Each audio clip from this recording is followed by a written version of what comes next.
Realer than real. Oh, you guys, welcome back. It's been so long. Double kisses on the cheek. Mwah, mwah. A nice big warm hug from me. I've missed you, doll. How have you been? I hope you've been well. But I do know also that whenever someone in a video or a podcast asks that question of like, oh, how have you guys been? I hope you've been well. I literally say the most heinous thing. So actually, I hope you said something insane to that response. Like, I hope I said, I hope you've been well. And you said, actually, no, bitch. I've actually ripped out clumps of my hair just so I could feel something. And to that, I say amen, honestly. Honestly and truly amen. Because that's honestly... that feels like what this time continuum is giving right now. This timeline that we're living in, despite some of the good things that have happened in music and pop culture that we can cling on to, I wouldn't blame you for wanting to rip out your hair after looking at, you know, any headline that comes through about that man who them people elected. But anyway, I'm only saying that because I literally right before I started filming was looking at headlines and I was getting stressed. But anywho, I'm happy you're here, and I'm happy I'm here with you, and I'm happy you're here with me, and I'm happy we're here together. He's, she's, gays, theys, baddies, and daddies. Welcome back to the Really Than Real podcast with your host and your best friend who is truthfully and honestly, and I promise I'm not bullshitting. I've missed y'all so much. My name is Shamira James. On this podcast, what's the intro? Hello. In this world, yes, in this world, we can keep things real. We can keep things very real. But in this podcast right here, we keep things realer than real. How the hell are you? You guys. So by the time you hear this, it'll probably be within the last week of February. We definitely will be. I'm filming this podcast right now, February 21st. And I sure hope I could get it up within the last couple days of February. But, you know, everyone jumped on my girl January for dragging on. Are we going to sit up here and say that February went by in the blink of an eye? I don't think so. February was long as hell.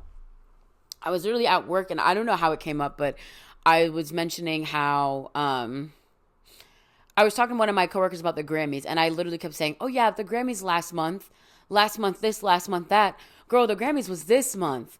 Granted, I think it was like the first weekend of February, but February has lasted for so long. Even the Super Bowl, which was that last Sunday? Hold on now, y'all. Hold on. Was the Super Bowl last Sunday? No. Yes. No, it wasn't. Was it? I don't know. I don't know. I hate to be this person, but I know it's true. I know this for a fact. Since the pandemic, my concept of time has been messed up. And I know I'm not the only one. I'm not saying it to be like this nuanced person, but like my sense of time is so messed up. Literally, I was at work the other day. I keep saying that about so many things. I was at work, and I don't know what prompted me to say this, but I was talking about Luther Vandross. And I said, oh yeah, I don't think I was alive when he passed away. Luther Vandross passed away. Luther passed away in the 2000s. I don't know the exact date. Let me look it up. When I found that out, I was gagged. He passed away 2005. I was almost 10. I was 2 years away from being 10 when he passed. Now, granted, that is still pretty young. And if I had to imagine, I think one of my first memories of hearing a Luther Vandross song, I remember it was when me, my mom, and my brother were living with my grandmother. And this is such a weird memory that I have. But she had this cheetah print shower curtain. And I remember I was in the bathroom. I wasn't using the bathroom. I was just sitting in the bathroom with the door closed. And my grandmother was playing like Dance with My Father by Luther Vandross, which is an amazing song, beautiful song. Always makes me cry whenever I hear it. She was playing it loud as like at the loudest decibel someone could ever play a song. And I'm almost sure she was like walking around the house just crying because I imagine she was a big Luther Vandross fan. And the only reason I have this very vivid memory is because I must have been in the bathroom for so long that at some point this is so stupid. I had just been staring at the cheetah print shower curtain, and I was like looking at the individual shapes that like were the cheetah pattern, and I was like, and I'm like, oh, this looks like that. And this looks like basically cloud watching, but at these abstract shapes on the shower curtain. And that is the earliest memory I have of hearing a Luther Vandross song. In case anyone wanted to know. But yeah, I, for some reason, didn't know that he had passed away within the time that I was alive. And that just like further reaffirms that I just do not have any concept of time. There are there are things that I remember very clearly. It's sometimes it's like I don't remember when something happened. But then other times it's like once you put a number on something, I'm like, that's insane to me. Like this year, August of 2025 will be 10 years since I was a freshman in college. Which means also it'll be 10 years since I graduated high school. And for some reason, the high school bit is like, yeah, I understand that because it's been a while since I've been in high school. It's the college piece for me. That 10 years ago, I was a freshman entering into college. That is insane to me. Like, I can't grapple with that. But maybe it's because, but I was going to say like, oh, maybe it's because I don't remember my freshman year that well. But I actually remember it very well. Almost too well. But no, I have such a bad concept of time nowadays. It's gotten worse with the pandemic. And now I feel like some of the days are just blurring together, whether it's the freezing cold temps right now, whether it's me just being like constantly anxious all the time and stressed out about things, or whether it's the state of the world. Every time I look at my phone, you know, Donald Trump is signing some executive order that is setting us back another 50 odd years. But I do not have a good grasp of time right now. But, you know, such is life. I hope it gets better. And I don't think this is like a medical thing. I don't think there's something going on here with me. I just really feel like my sense of time and space is so warped right now. Because, no, y'all, seriously, when was the Super Bowl? Today is the 21st of February. The Super Bowl was not last Sunday, but it was the Sunday before. I'm freaking out now. February 9th. So that's 2 weeks ago. Yes? That is 2 weeks ago? I need to confirm for myself now. No, that was you guys, that was last Sunday? No.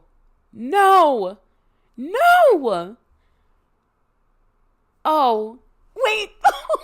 I'm gonna cry. That was last Sunday? Do you know how many lives? Wait, no, am I stupid? Hold on. I am stupid. So not only do I not understand time, oh my God. Okay. All right. Hold on. Let's do some deep breathing. Can you take my hand when I say this?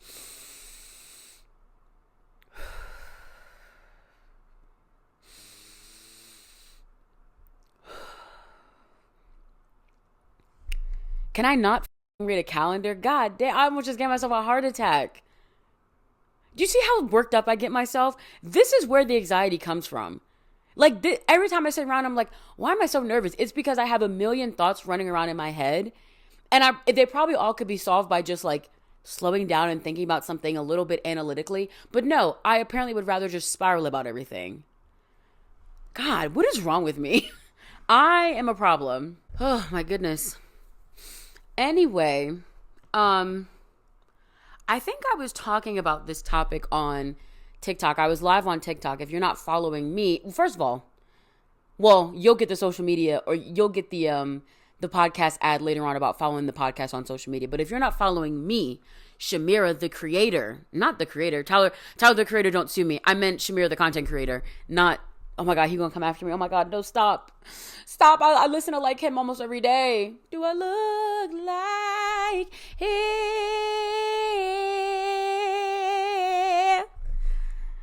I need to work my breath control, but was that good, you guys? Anyway, if you're not following Shamira, the content creator, on TikTok and Instagram, I mean, do you want to fight about it? I'm pretty, I make pretty cool stuff, I'm kind of known. I'm not going to lie, you guys. I am almost close to, I think, either 26 or 27K on TikTok. And it's always very surreal to me when I actually look at that number and I'm like, it's a lot of people that follow me.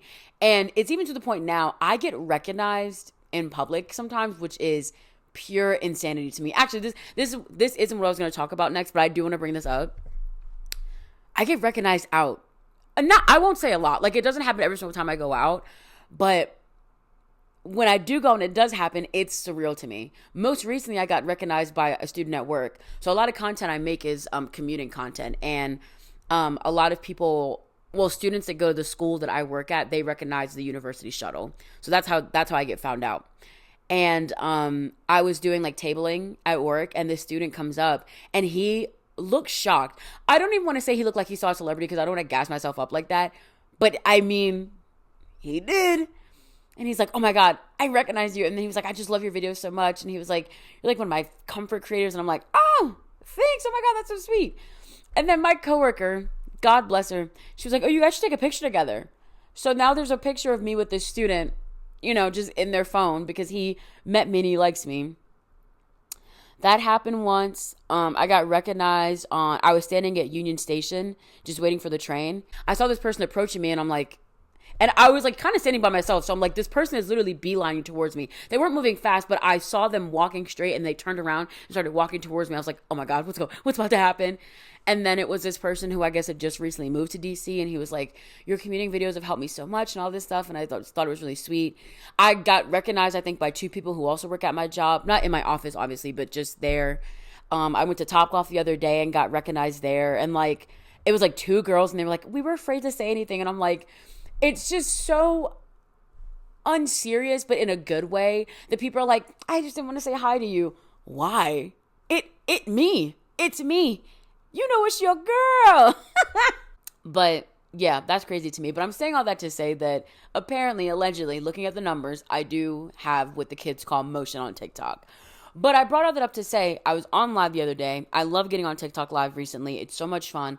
I always have a good time. I'm not doing crazy numbers, and I'm not out here like, who is that one girl? We all know her. She was like famous for doing the TikTok lives, and she would do like the yum, yum, yum. Strawberry, thank you. I'm not laughing at her because honestly, I respected the hustle. Do your thing, girl, because you can really clean up on TikTok. I'm not going to lie. I'm not, you know, I don't have like tons of viewers like that. I think the most I've had at any one time has maybe been like 300 people at a time, which was insanity to me. But that was like when TikTok was shutting down. So of course everyone was on everyone's live. But I have a good time on there. It's always a lot of fun just for me to like talk to people, and it's always a good time. But recently I was talking about celebrity crushes. That's something I always ask, like whenever I get on TikTok live, I'm always asking people like, oh, what's you guys' celebrity crushes? Because that is such a normal topic for me to talk about with people. One, because apparently for some reason, a lot of people don't agree with my celebrity crushes, and I think that's insane. I'm not saying I have impeccable taste, but actually I am, because I do have impeccable taste. And so whenever I name someone and people are like, yuck, are you serious? I get offended. Because not only do you not like someone that I think is cute, now you're trying to play me and you think I have bad taste. And that's not going to work for me. No, but for the most part, I think it's just like a fun conversation. But in the midst of those conversations, there's always one derogatory, one who thinks that they're just better than everyone else. I don't have a celebrity crush. Girl, do you want a cookie? Post Malone just released a new collab with Oreo. Do you want a cookie? I'm not talking about like celebrities who say they don't have celebrity crushes. I think that's very valid. Like, you're around celebrities. Like, I think I saw this basketball player. She got interviewed recently, and I think the interviewer had asked her like, who's your first celebrity crush? And she was like, oh, I've never had one. And I feel like some of the comments were kind of like dogging her a little bit, but it would be probably weird for her to say she had a celebrity crush because she's famous and she might be around other celebrities. Me personally, my digital footprint is a little too cemented. Actually, when I get to the point where I'm meeting celebrities, that digital footprint's going to come back to haunt me. It hasn't been too bad, though. It's not awful. I can make a comeback from it. I just can't stand people who, actually, and it's not even the fact if you don't have a celebrity crush, because at the very least, if you can just, like, understand the hype sometimes, I can vibe with you.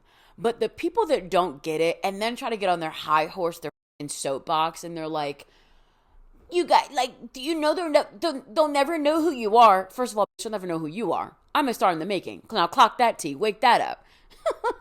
But of course the person's not going to, like, why is it that some people just can't help but, like, why can't some people just suspend reality? Just for like an hour or two so we can have a good little kiki session.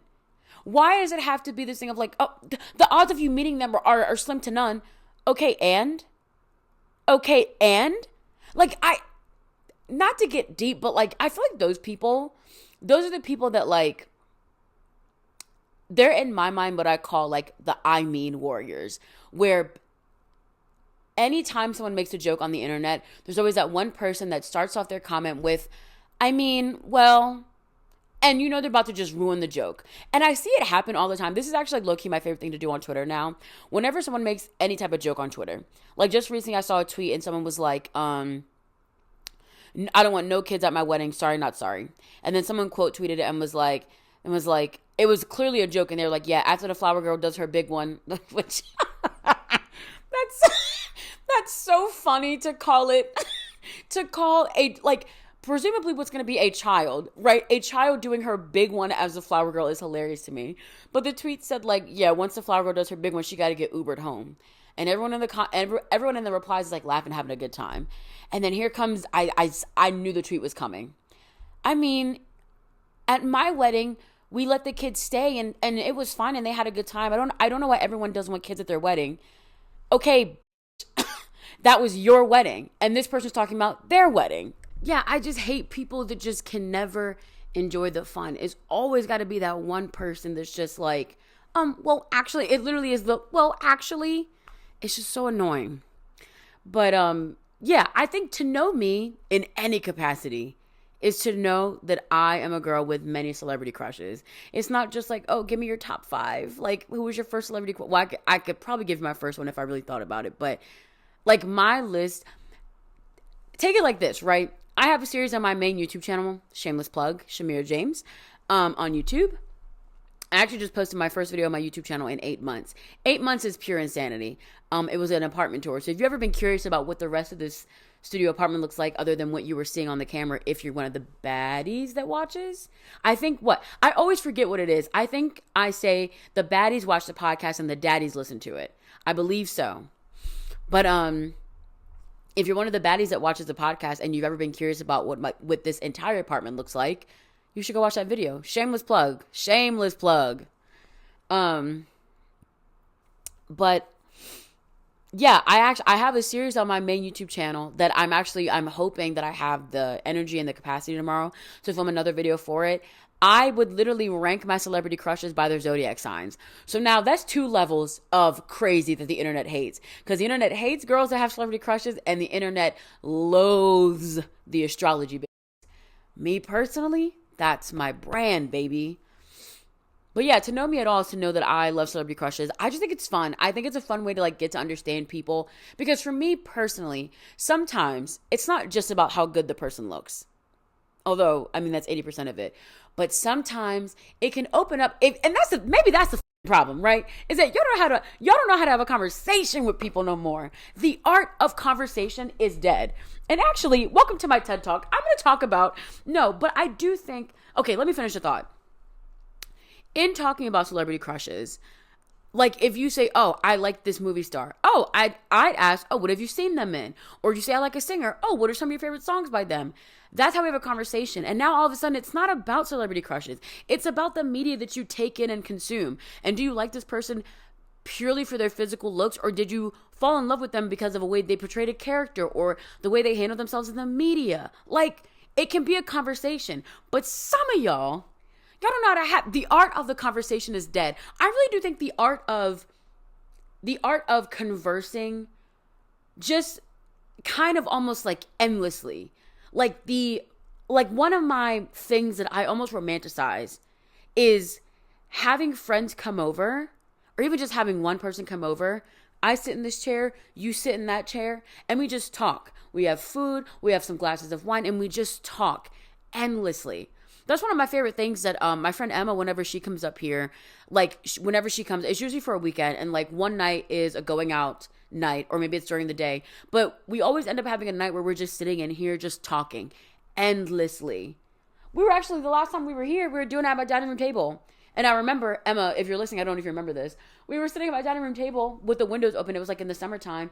And there was just this loud boom outside. And we both ducked. I don't know what the fuck the sound was, but it was loud as hell. We both ducked and it was so funny.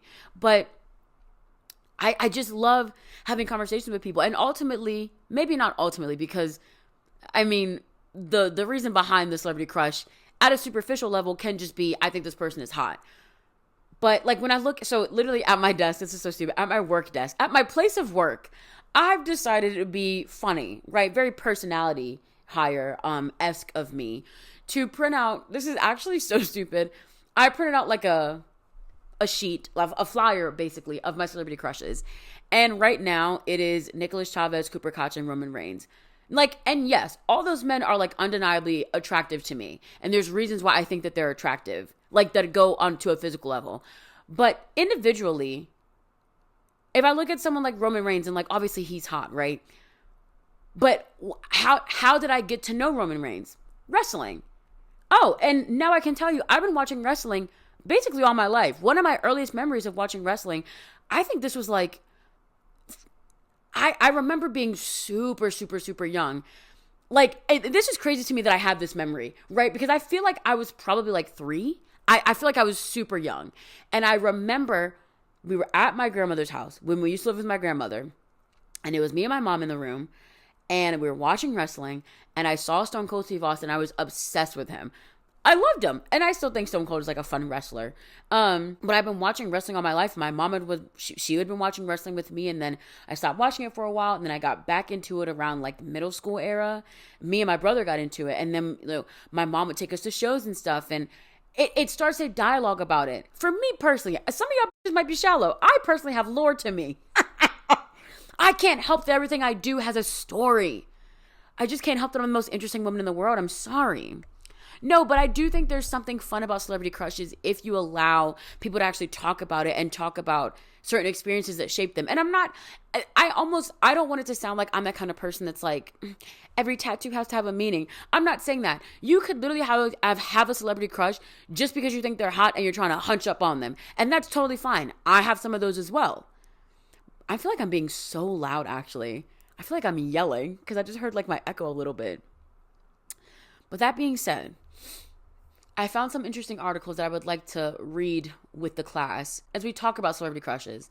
The first one I found is quite interesting. It is from stylist.co.uk. If I can remember, I will try and put all of the articles that I talk about in this podcast in the description box of the podcast episode in case you want to go read them yourself. But the title of it caught my eye. Psychology of Burnout. Your celebrity crush could be a symptom of burnout. Here's how to tell. Which, first of all, if that's the case, have I been burnt out all my life then? Like, what the hell? But this article essentially, it basically talks about like how like if you have a super extreme celebrity crush, you could be using it as like a form of escapism to get out of like whatever's bothering you in like your quote unquote real life. It talks about like how when people feel like overwhelmed, distressed, anxious, all this kind of stuff, people use their celebrity crushes and the ways in which they consume them to be comfort areas. Psychologists that were interviewed in the article, I'm just reading notes. I'll pull some quotes in a second, but the notes that I took, some psychologists explained that obviously like in moderation, which everything in moderation is fine, as long as it's like a harmless one that doesn't kind of go too far on the parasocial relationship side of things, like the extreme parasocial relationship side of things, it's fine. But it also talked about how certain obsessions, how certain celebrity crushes can also kind of, I guess, maybe subconsciously meet some of those unfulfilled physical and romantic needs that you might have. And so I think that's maybe where like the psychological element plays into it, because you might not feel like, you might not have a lot of luck in your dating life. So now you're watching shows like The Bachelor and stuff, and you're trying to fill in that void. Not saying that everyone who watches The Bachelor is feeling that way, but like that's a very clear, if that was the case, that would be like a very clear indication, right? So there's a paragraph in this article, as Nancy Mitford puts in The Pursuit of Love, while imaginary romances were strongly and painfully delicious, I think we half realized they will be superseded in time by real people. They are to keep the house warm, so to speak, for an eventual occupant. Well, yes.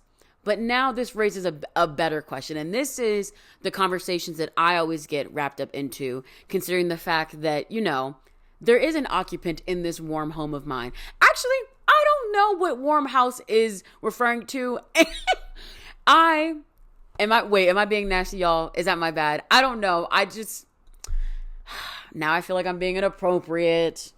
Shame on me. I'll put a quarter in the swear nasty jar. Jason Ward, a psychotherapist at DBT London, says, healthy celebrity crushes offer a way to test intense sexual attraction, desire, longing, and connection without a negative possibility of emotional rejection.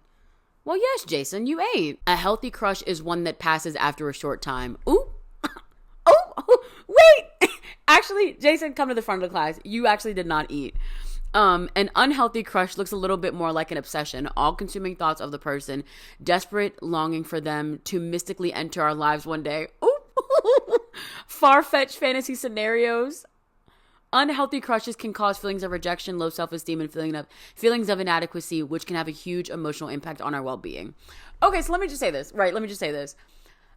I still feel really sane. With that being said, something that I have always prayed and manifested. Okay, I remember once when I used to work at Chipotle. I used to work at the Chipotle that was relatively close to downtown, but it was not the closest Chipotle there.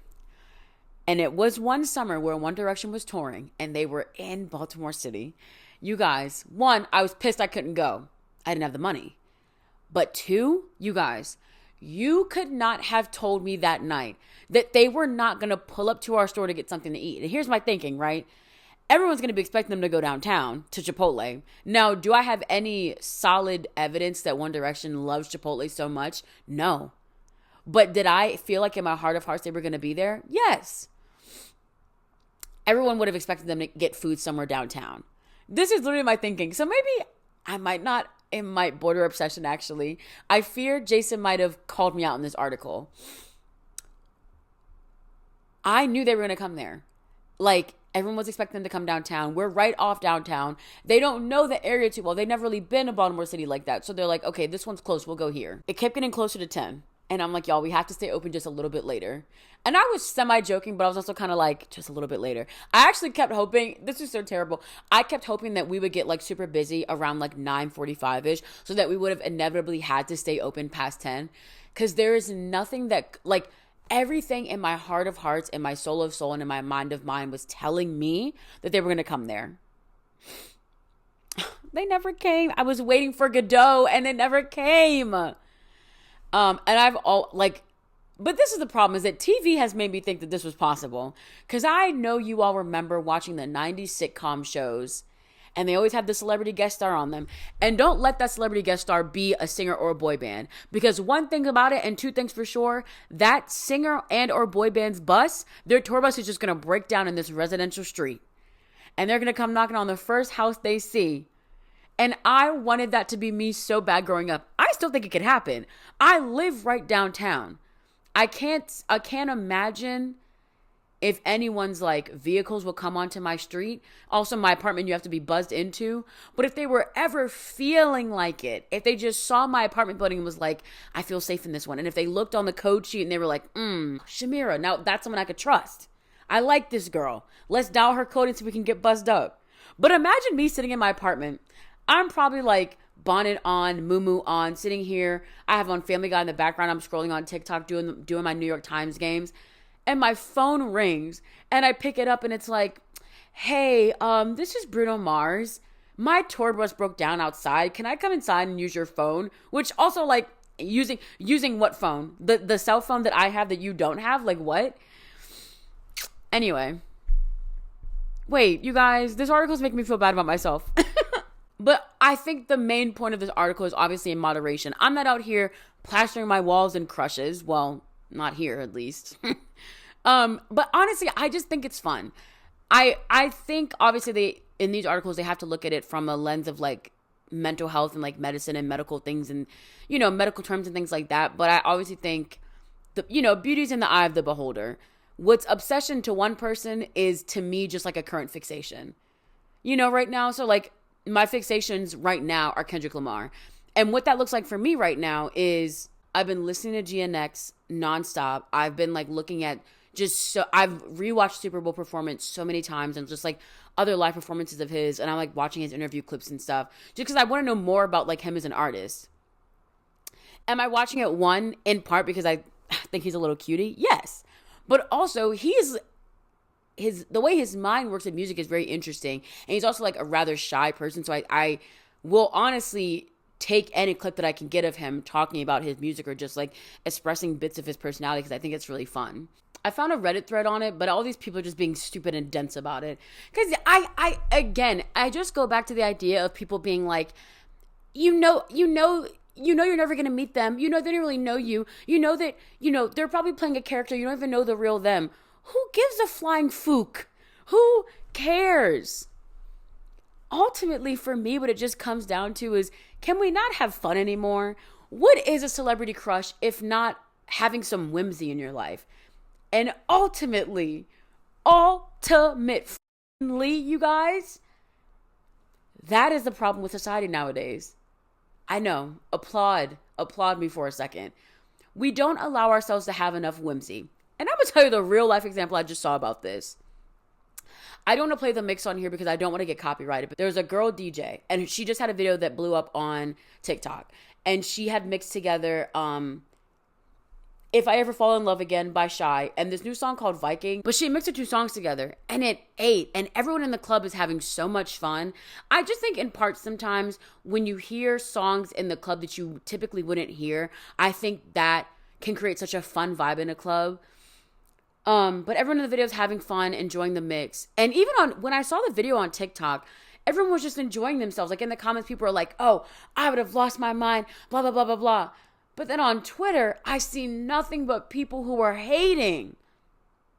And it's like, first of all, when everyone my age is sitting up here being like, oh, going out sucks now because no one's having any fun, it's because of y'all. It's literally because of y'all. Y'all don't allow yourselves to have fun anymore. I've literally experienced this happening to me because when I go out, I'm going to have a good time. Because I typically only go out every 3 or 4 months. And usually it's like when I need to blow off some steam. So when I want to like look snatch, I want to put on a sickening outfit, I want to go out, be cutesy with a little drink, but I want to like sing my heart out to music. That's when I go out. So of course when I'm out, I'm loud, I'm having a good time. There's no tea, no shade to the people that go out so often. But if you're going out all the time, I feel like you lose that magic in you when you go out. You go out so often, you don't know how to have fun in the club anymore. You go out often enough to where you're sitting up at the DJ booth. That don't even look like it's fun up there, baby girl. Baby girl. Ew, I hate that I said that. We're going to talk about that song later. But people just don't allow themselves to have fun anymore and to just give in to what it looks like to just be free. And I know I'm making it all sound like it's so deep. But it is that deep though. In my mind, in my heart of hearts, and my soul of soul, I really do believe that allowing yourself to have a celebrity crush and allowing yourself to fully talk about it, not like it's some guilty pleasure, but just for the sake of like having fun, I think that is the first step to being whimsy. Actually, you know what? There was this TikTok I saw like maybe a few weeks ago, and this girl just posted and she was like, what are some things we're doing to create more whimsy in our lives? Let's read some of these things. Because maybe y'all just need that push from a caring friend to create whimsy. And I'm going to give you that push, bitch. You're going to become whimsical in your life, whether you like it or not, ho. Okay. I'm just going to read some of these off because I think these are hilarious. Saying, can you hold this please, when I set my purse down on an inanimate object. That's great. I tell my cat she's in charge when I'm going out the door. After I go shopping, I give my dog a haul and let him sniff everything. That's hilarious. I say hi every time I see the moon because I don't want her to feel alone. Listening to French music in my headphones while I grocery shop. It makes it feel more romantic and less mundane feeling. Now hold on. Actually, write that one down. Write that one down. I'm going grocery shopping tomorrow. Oh, hell yeah. Hell yeah. Oh, this one's nice. Every time someone says it's 11:11, make a wish, I always wish them the best. Oh, that's so sweet. Oh my God. That's incredibly kind. I draw hearts on my face with my moisturizer every morning. Oh. This one's funny. I yell, guards. Not Wendy's commented on this video. That's so funny. The Wendy's account said, I say, it's chilly, you might need a coat whenever I put the buns on a burger. That's so goofy. Honestly, from here until further notice, I don't have time for people that don't want to be whimsical. I don't have time for people that don't want to twirl in the streets. I don't have time for people who just don't want to have fun. Because, like, what's the point? Like, we're literally doing the things that they told us not to do in all the movies we saw growing up. You, as an adult, are losing your sense of wonder. You're becoming boring. Sure, you might go out. Sure, you might get a section, but are you fun? Do you actually know how to have fun? Ooh, wait, I might have made y'all think a little bit. Do you actually have fun in your life? Think about that. And I'm not saying in the context of like everything that's going on politically, socially, all this stuff. I'm saying in your day-to-day, when you are, whether it's you're in the house cleaning with your headphones on, or you're running errands, or you're out with your friends, do you know how to have fun? Is your fun filling that void in you? Is it whimsical? Do the things you do in your day in and day out life, I think even outside of like going out with your friends, do the things you do in your day in and day out life, do you find ways to make it just have that little spark of joy? If everything feels like a black and white filter right now, do you have things that you do that just create like that little spark of color? You know? Do you have things like that? Because if you don't, you need to get some. There's too much going on for you right now to not have something that makes you happy. Something that can kind of make you feel a little light and airy. And yes, there are real things that do that. Connections with friends, having people to talk to, you know, whether it's going out or doing a hobby that you like. Yes, I agree with all that stuff. But sometimes it's the wacky, kooky things we do. Like going onto TikTok and watching like edits of Jalen Hurts. It's literally the wacky, kooky things we do to get us through. Listen here, bitch. And I'm going to touch your hand when I say this. And I'm going to get close to the mic. Bitch, you better be out there being whimsical, or else I'm coming after you at night in your sleep, and I'm going to hover over your bed. Okay, I'm going to stop. We're going to take a quick break and we'll be right back. Hi, baddies and daddies. I hope you're enjoying the pod so far and looking forward to the rest of the show. If you're vibing, gimme a hell yeah. I heard you say it. No, but for real, if you're enjoying the pod, please be sure to give it 5 stars, like, follow and or subscribe, and I love you forever. Enjoy the rest of the program.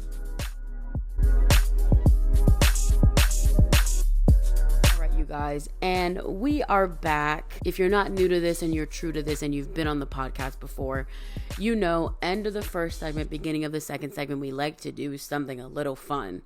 The segment formerly known as Drinks of the Week is now Things I've Been Enjoying, where I tell you some things I've been enjoying. You would hopefully find a way to comment on this podcast and tell me some things that you're enjoying.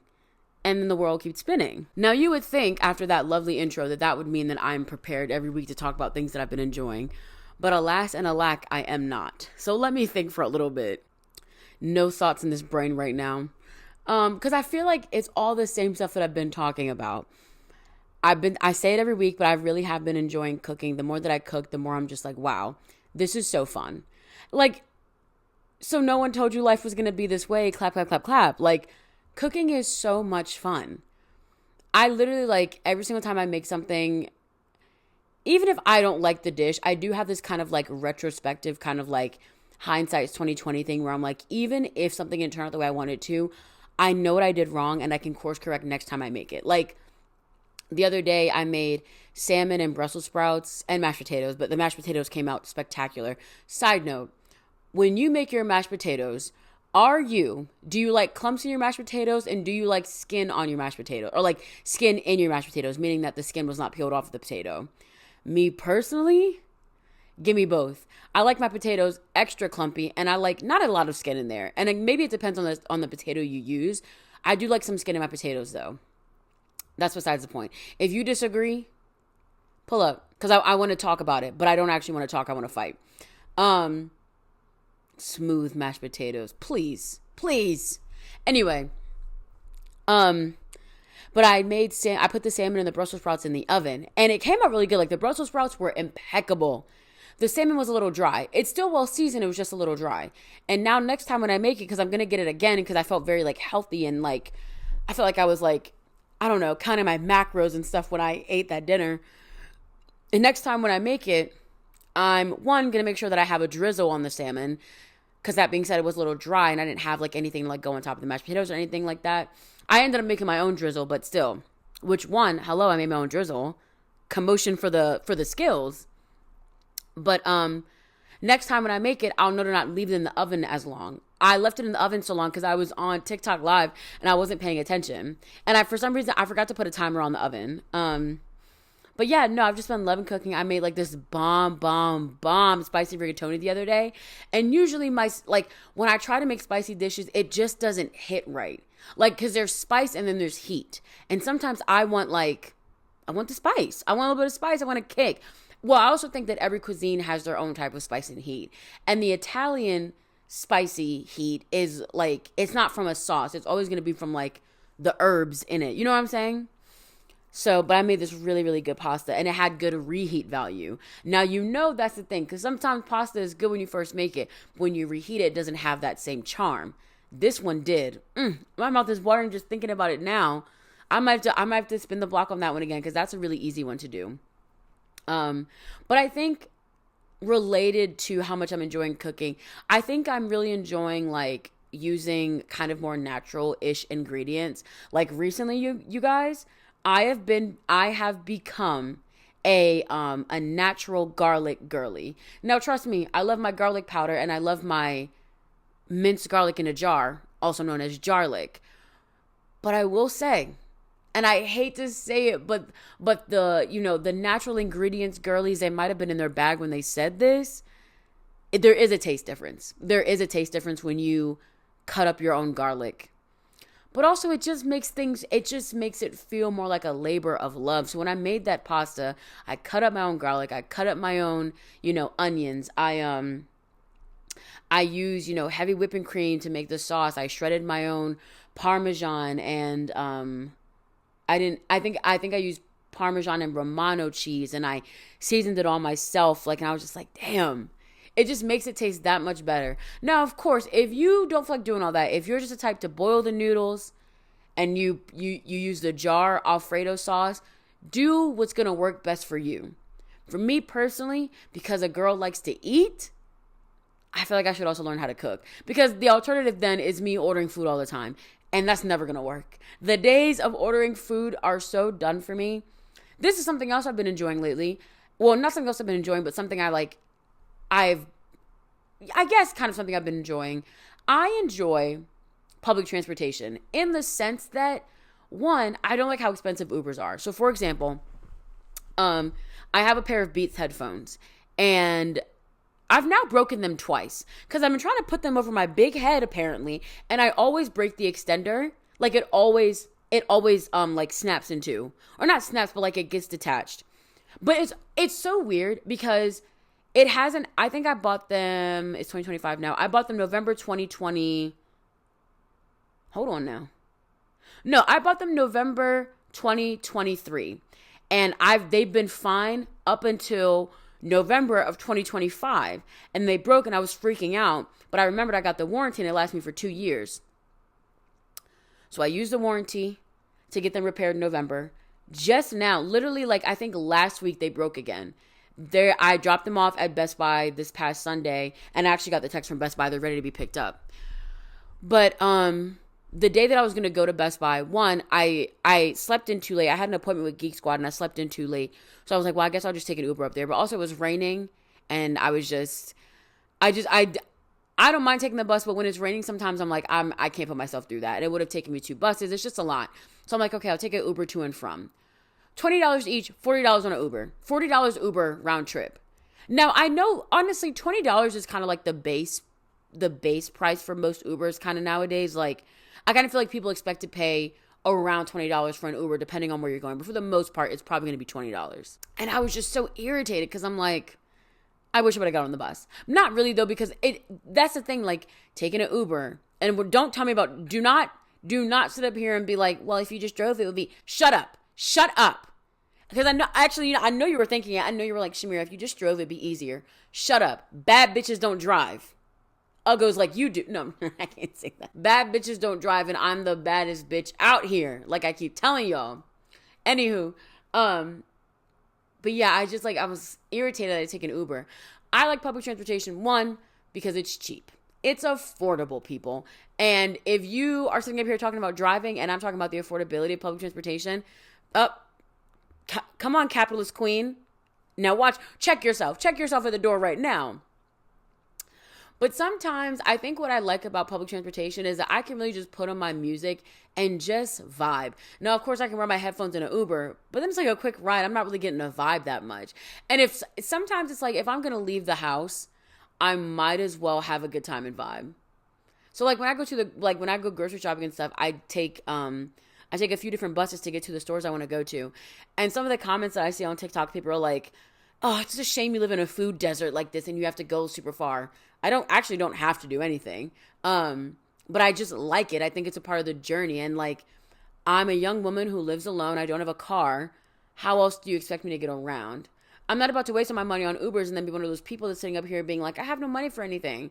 Things are already so expensive. So if I can like cut costs somewhere and getting around is that thing, then I'm going to do it. Now, I'm not the person who's going to take a bus everywhere. Like if somewhere is an hour out, I'm like, oh, just take a bus, you know, I'll leave like 3 hours before everyone else and I'll get there the same time as everyone else. I'm not that person, but more often than not, you know, it's also like, that's the whole reason I chose to live downtown is so I had access to public transportation. So like, why not use it? But I'm saying all that to say that I like public transportation. I like that it's accessible to me. I like that it gets me from point A to point B. And I support it. And I wish that, you know, I don't know. I'm trying to think what else I've been enjoying. I have one thing that I've been enjoying, but I'm using it as my segue to my next topic. So I'm trying to think if there's anything else I can talk about. Ooh! Can you see it in the camera? I think you can. You see those flowers back there on my on my dining room table? I've been loving having flowers in my apartment again. I think so once I put away all my Christmas decorations, I had taken out some of the stuff that I had, and I had a lot of vases, so I put them out on the table, and I'm like, the vases are pretty, but I'm like, they need something in them. Like, I just need something in them. So I think I bought myself some flowers. I bought myself one bouquet of flowers, and I think Jared ended up buying me another one. So then I had 2 bouquets of flowers in here, and I'm like, oh, I love these. These look so nice. Like, the vase that I have back there right now is not actually the one I usually have. I have like this glass vase with like these glass hearts on it. It's super cute. I have that one on my dining room table, and then I have like a slender pink one on my coffee table. And just the way that the flowers fill up the space, I think is just so nice. And so once those flowers died, I just had the empty vase again on my dining room table and the empty vase on my coffee table. And I'm like, this is ugly. Like, flowers add dimension. They make the table, like, they can really fill up the space, especially on my dining room table. The only thing that's on there is the flower vase and the napkin holder. So if there's no flowers in that vase, it just looks really empty. It looks like honestly, it's so jarring to look at that when I saw it recently without flowers, I'm like, ew. It looks like I'm moving out or something. Mind you, it's just flowers, but I was like, this space just looks empty. So now I've been buying myself flowers consistently. The bouquet back there on the table is what Jared got me for Valentine's Day. And tomorrow when I go grocery shopping, I'm going to get myself another bouquet for the other vase that I have. And actually, those are actually starting to die a little bit. So I might just replace them before it gets to be too late. But yeah, I've been loving having flowers in my apartment because it's just something fun. Again, when we talk about whimsical things, it's whimsy. That being, or connected to flowers, I also have been enjoying the plants that I have in my apartment. I have this one right here that I'm kind of worried about, you guys, because I don't know if it's dying or not. I'm trying my best to take care of it, but I don't know if I'm doing a good job. Look, this is the plant. I don't know the name of it, but it like has pink and green leaves, giving very much Wicked. And I'll stand there with the wizard, feeling things I've never felt. Why do I choose to sing so high? Let me see if I can go lower and actually sing like I'm singing.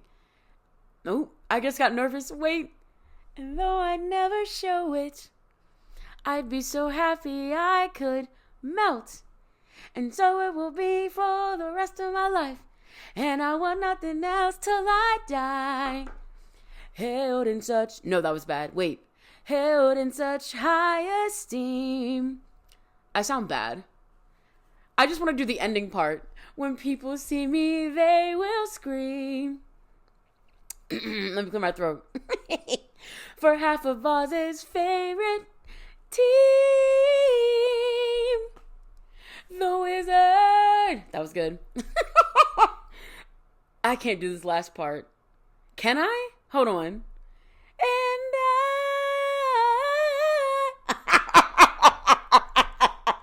I crack myself up, bro, and that's the problem.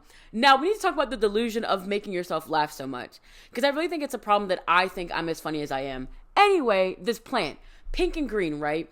But you see how it's leaning? I don't know if that's, because the stems look really healthy, right? I don't know if I need to repot it or something. I don't know. But then you see this leaf on the side that's like hella bent. Like, and I feel like it's yellow. And I know that yellowing means that you're overwatering it. But every time I touch the damn soil, it feels dry as a bone. I don't know. The girlies that have plants like figured out like to a T, and they know when to repot and all this stuff, like, how does it feel to be better than the rest of us? I really feel like people who know how to take care of plants, people who season things to perfection every single time. Trying to think who else. And I would say people whose perfume, like people who have mastered perfume combinations that last a long time on them. How does it feel to be better than everyone else? I do think those 3 levels of people are better than most people. What I say again? People who know, plant girlies who keeps a plant alive, people who season food to perfection, and people who can make their perfume and or cologne. They have a signature scent and they can make it last on them for a very long time. How does it feel to be better than everyone else? But I just, But yeah, so I have that plant. I have another one. And, well, let me show y'all this one too. Because this one's hella overgrown. But I literally just repotted it. I don't want to get another pot. Look, but this one just keeps growing down like this. Like, I put it in a bigger pot, but this stem just keeps growing down. I don't know if I should cut it or not. Is this when people start propagating? If you're a baddie that's watching this, I need you to tell me. Do I need to propagate this? Please, I need to know. So I have this one. And then I have one at my desk, my work desk. I'm not going to get up to get that one. Actually, yes, I will. Why would I not do that? Hold on. Okay, this is the one I have at my work desk. This was actually my former supervisor. He had this plant, but he ended up giving it to me. Well, he was giving it away to anyone in the office in general, but I took it because he has a cat, and he said that it's apparently not good for cats. So I have it now. And honestly, I had that plant in the same pot since he gave it to me, and we probably have not worked together since 2023.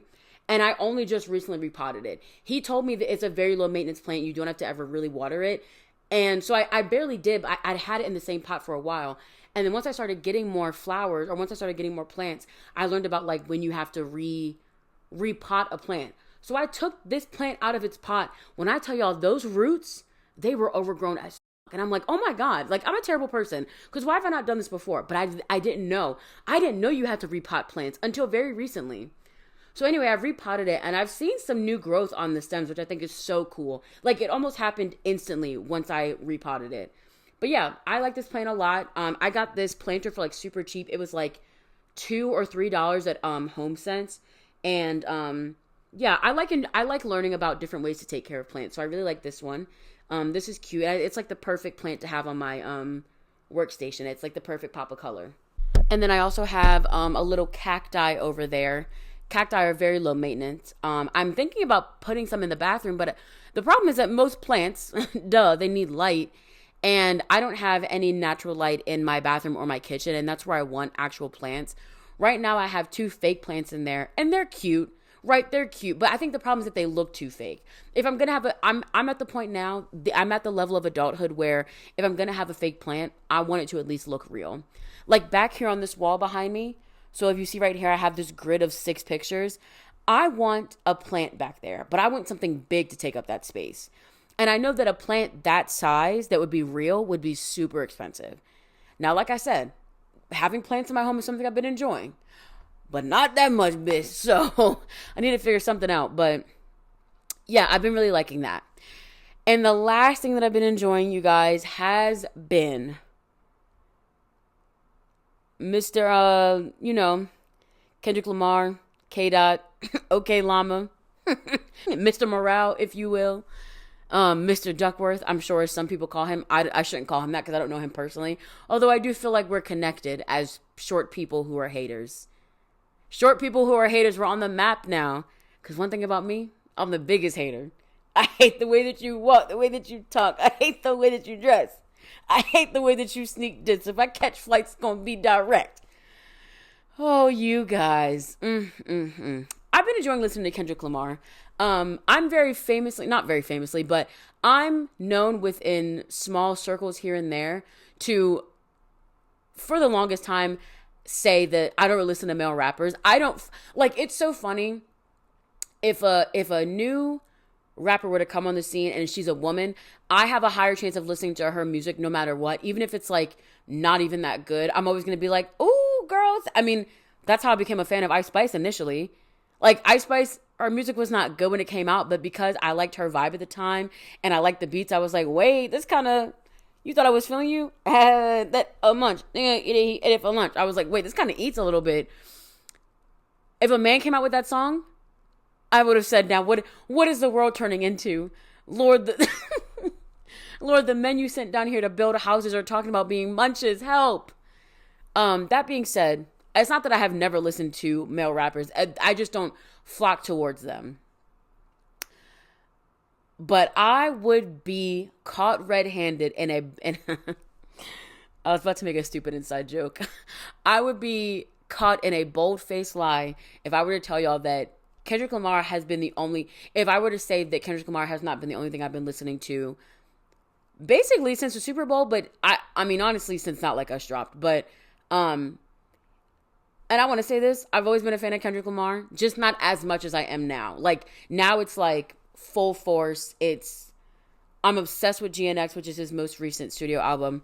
But yeah, I've just been obsessed. It's been so much fun to like listen to his music and hear like, obviously I love a good fun rap song. I like when something is just fun or, you know, it might be loud or a little bit aggressive or, you know, talk about money, jewelry, things like that.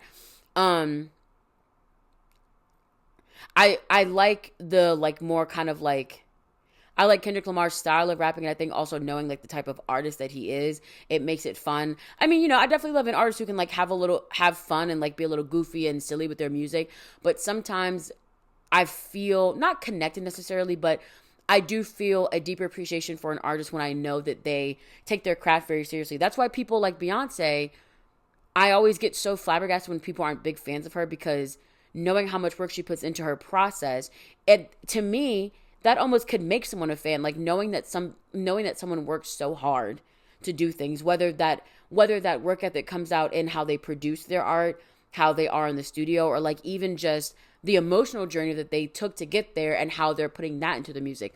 All of that will always make me a fan of an artist, right? But saying all that to say that Kendrick is just, it's bitch, Kendrick Lamar, like, it's just good music. He has some songs that you can kind of just vibe to. He has some songs that, you know, take you on an emotional journey. He has songs that are fun. He has songs that are sad. He has songs that are skits, and you know, it's people arguing over a track. He's very talented. And you guys, he's cute. He's actually quite handsome. Some, maybe me, have said he's fine as fuck. So now what? The Azalea Banks? What now? With the bob?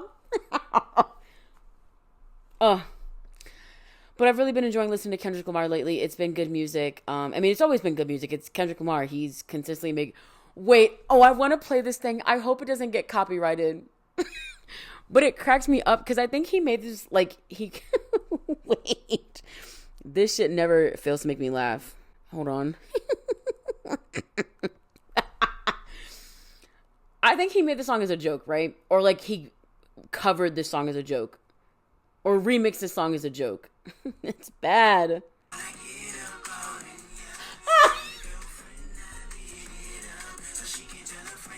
This sounds like a seance. Why is the melody, like, why are the harmonies so bad? It's honestly kind of terrifying. Other than that, Kendrick Lamar makes some fabulous music. Just incredibly, songs that have such a depth. Songs that, like, that's what his whole Grammy speech was about, right? Is that rap is an art form.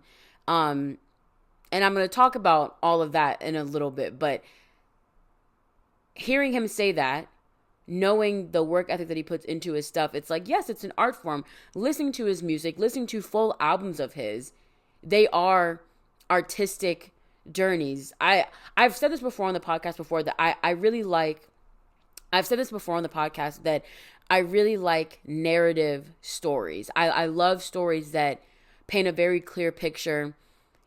If it's not the entire album, I at least just love songs that do that. But I think to do it an entire album is so impressive. And so For someone to do that in a genre that has been deemed not that, I think is very impeccable, and that makes it even better. And if I had to choose a favorite song right now from GNX, which is Kendrick's album, I'll give y'all a top 3. And if you take my music recommendation seriously, I hope you listen. I hope you enjoy.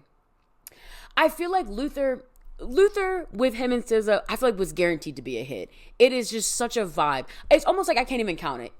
It's like the Cuff It of Renaissance. I keep mentioning Beyonce and Renaissance because I have the vinyl up there on the wall, and I feel like she's in the room with me.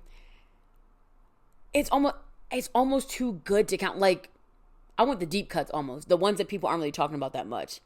Dodger Blue, even when I listened to it on the first time, I remember this. Actually, when this album dropped, this was the first time I was on my way to go to Best Buy. We're all connected. It's all connected. But I remember sitting at the bus stop, TV off, it just finished. Dodger Blue came on and that beat hit. When I walk in. Oh, it's so good. 2 a.m. she wildin'. It's just such a vibe. Ooh, don't take it personal. You won't be the first. It's so good. It's such a vibe. I would say Dodger Blue. I love Peekaboo with him and AZ Chike. Very good song. Controversial. I like GNX, the single on the album. A lot of people don't like it, but I kind of like it has this feeling of like when you and your friends would sit together at the lunch table and like people are like making beats on the table and people are just like freestyling around it. That's what this song sounds like to me, in like a good way. I mean, but every song on this album is so much fun. Hey Now is good. Squabble Up, like Whacked Out Mural. Oh, I actually love Whacked Out Murals because I like how, what I do like about this album is that a lot of songs sound like very scary and spooky. I mean, like he says, shit gets spooky every day in October. It's a good album. Very good. And I've been enjoying listening to Kendrick Lamar a lot. And with that being said, ladies and gentlemen, are y'all ready to strap in? Because we got some shit to talk about, you guys. Let me readjust. I don't know how I want to sit for this because I'm going to be sitting here for a while. I have my glass of wine here. I've only taken a few sips, but I feel the need to top myself off. So let me fill up real quick. I literally have the bottle sitting right here on the coffee table, so I wouldn't have to go far. A little wine pouring ASMR. I hope the mic picked that up. Ooh. That's one of my favorite wines, by the way. It is the Voulez Antici Giochi Piemontese wine. It's gentle and perky. Jared's sister-in-law put me onto this, like, I think one of the first New Year's that I was at her house. And ever since then, I've been hooked. It's like the perfect wine that literally tastes just like juice. And I'm not one of those people that'll tell you that an alcohol tastes like juice and it actually tastes like rubbing alcohol and gasoline mixed together. You could drink a whole bottle of this and you'd be fine. Well, it would go down fine. You'd probably get drunk. I mean, it's a wine, but this is good. I recommend. If anyone knows where I can get a double bottle of this lady, please let me know. Because this one, this my girl. All right, I had to get resituated, but I'm ready and I'm locked in. Are you ready to take this journey with me, friend? Put that seatbelt on and let's ride. Let's go for a ride. Okay, so as I was having my crisis earlier in the episode about when the Super Bowl had happened, I mean, God, where do we even start? Kendrick Lamar performed at the Super Bowl, and aside from all of the powerful imagery, how gorgeous SZA looked, Samuel L. Jackson playing Uncle Sam, Kendrick Lamar's flared jeans, which I told Emma I was going to talk about this because Emma swears up and down that the jeans were ugly. Boo, Emma. I loved the jeans. One, Your Honor, permission to speak candidly in the court. He filled out them jeans real nice. And that's all I'm saying about that, because I don't want to keep sexualizing this man who is such a powerful musician.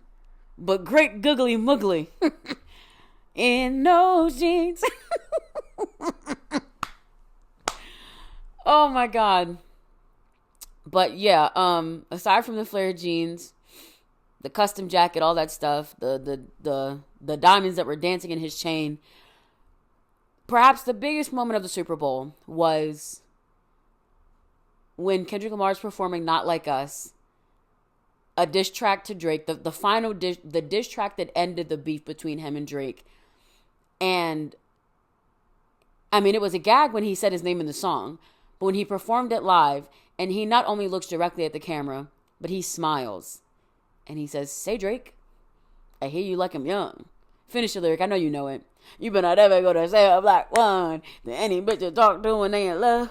Just make sure you hide your little sister from him. Hey, they told me Chubb's the only one to get your hand-me-down. And party at the party playing with his nose now. And Baka got a weird case. Why is he around? Certified lover boy, certified pedophile. Wah, wah, wah, wah, wah. Dot fucking wah, wah, wah, wah, wah, wah. I'ma do my stuff.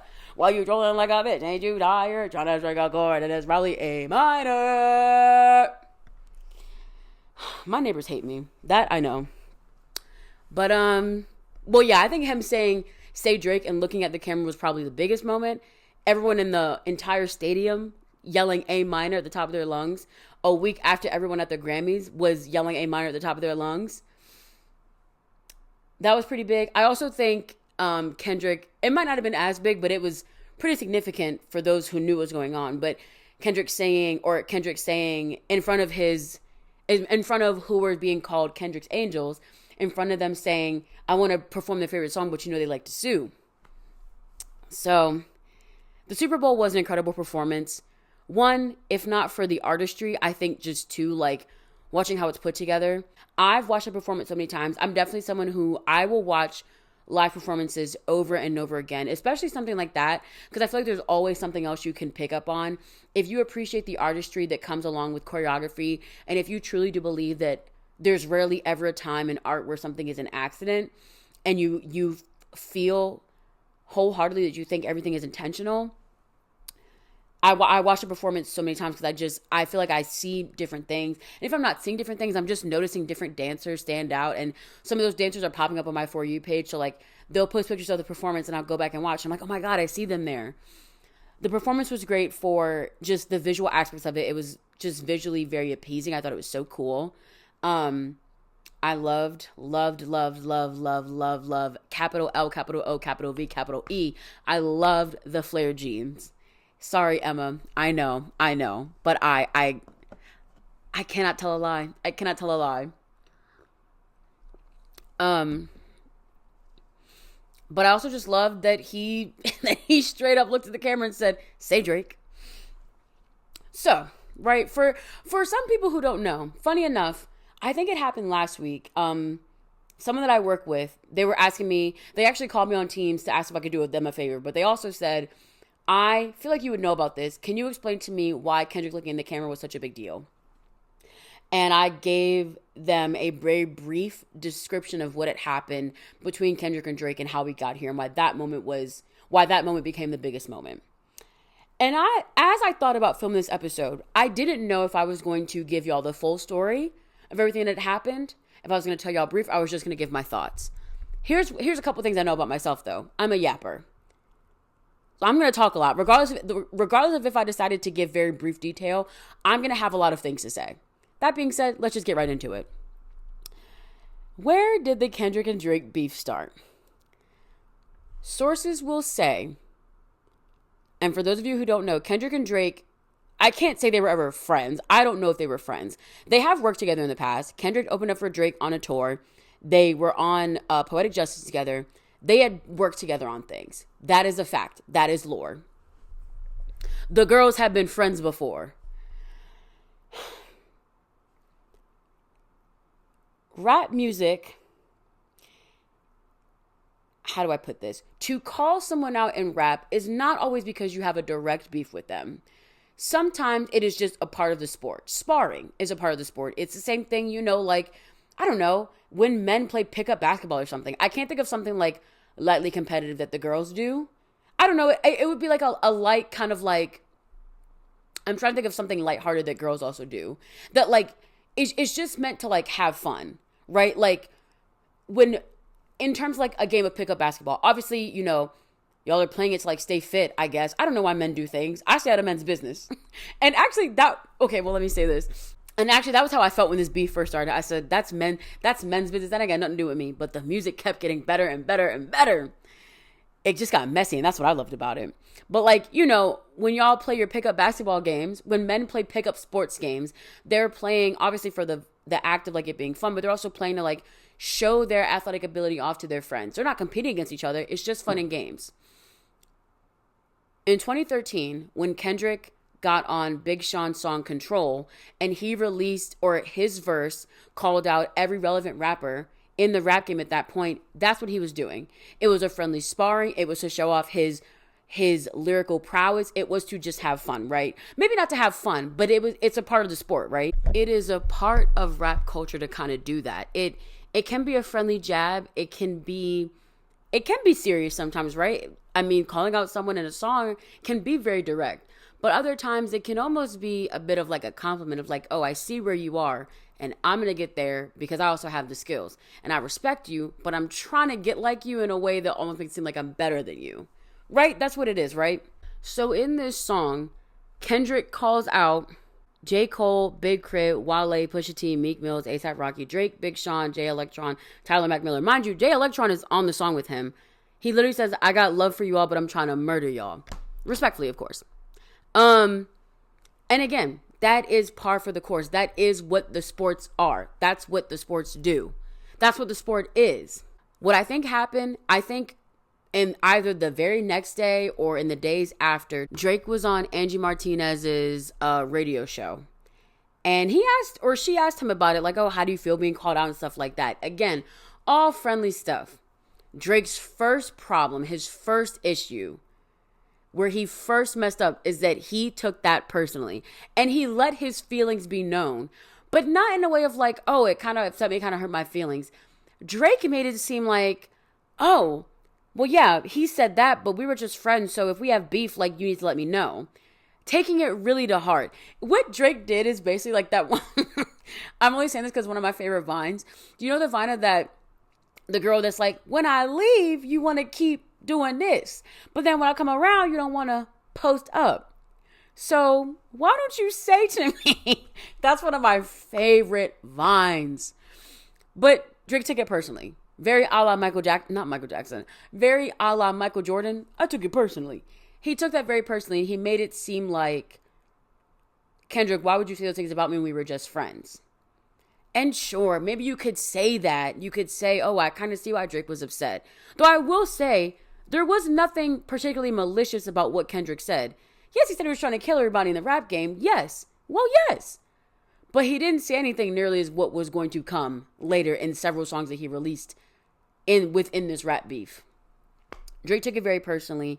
And to me, now obviously, like, I was not aware of all this when it was happening. Looking at it in a retrospective way and looking at a lot of the critiques that Kendrick Lamar said about Drake, him taking that, him taking Kendrick's Control verse very personally was a very early sign that Drake does not truly understand all that it means to be a rapper.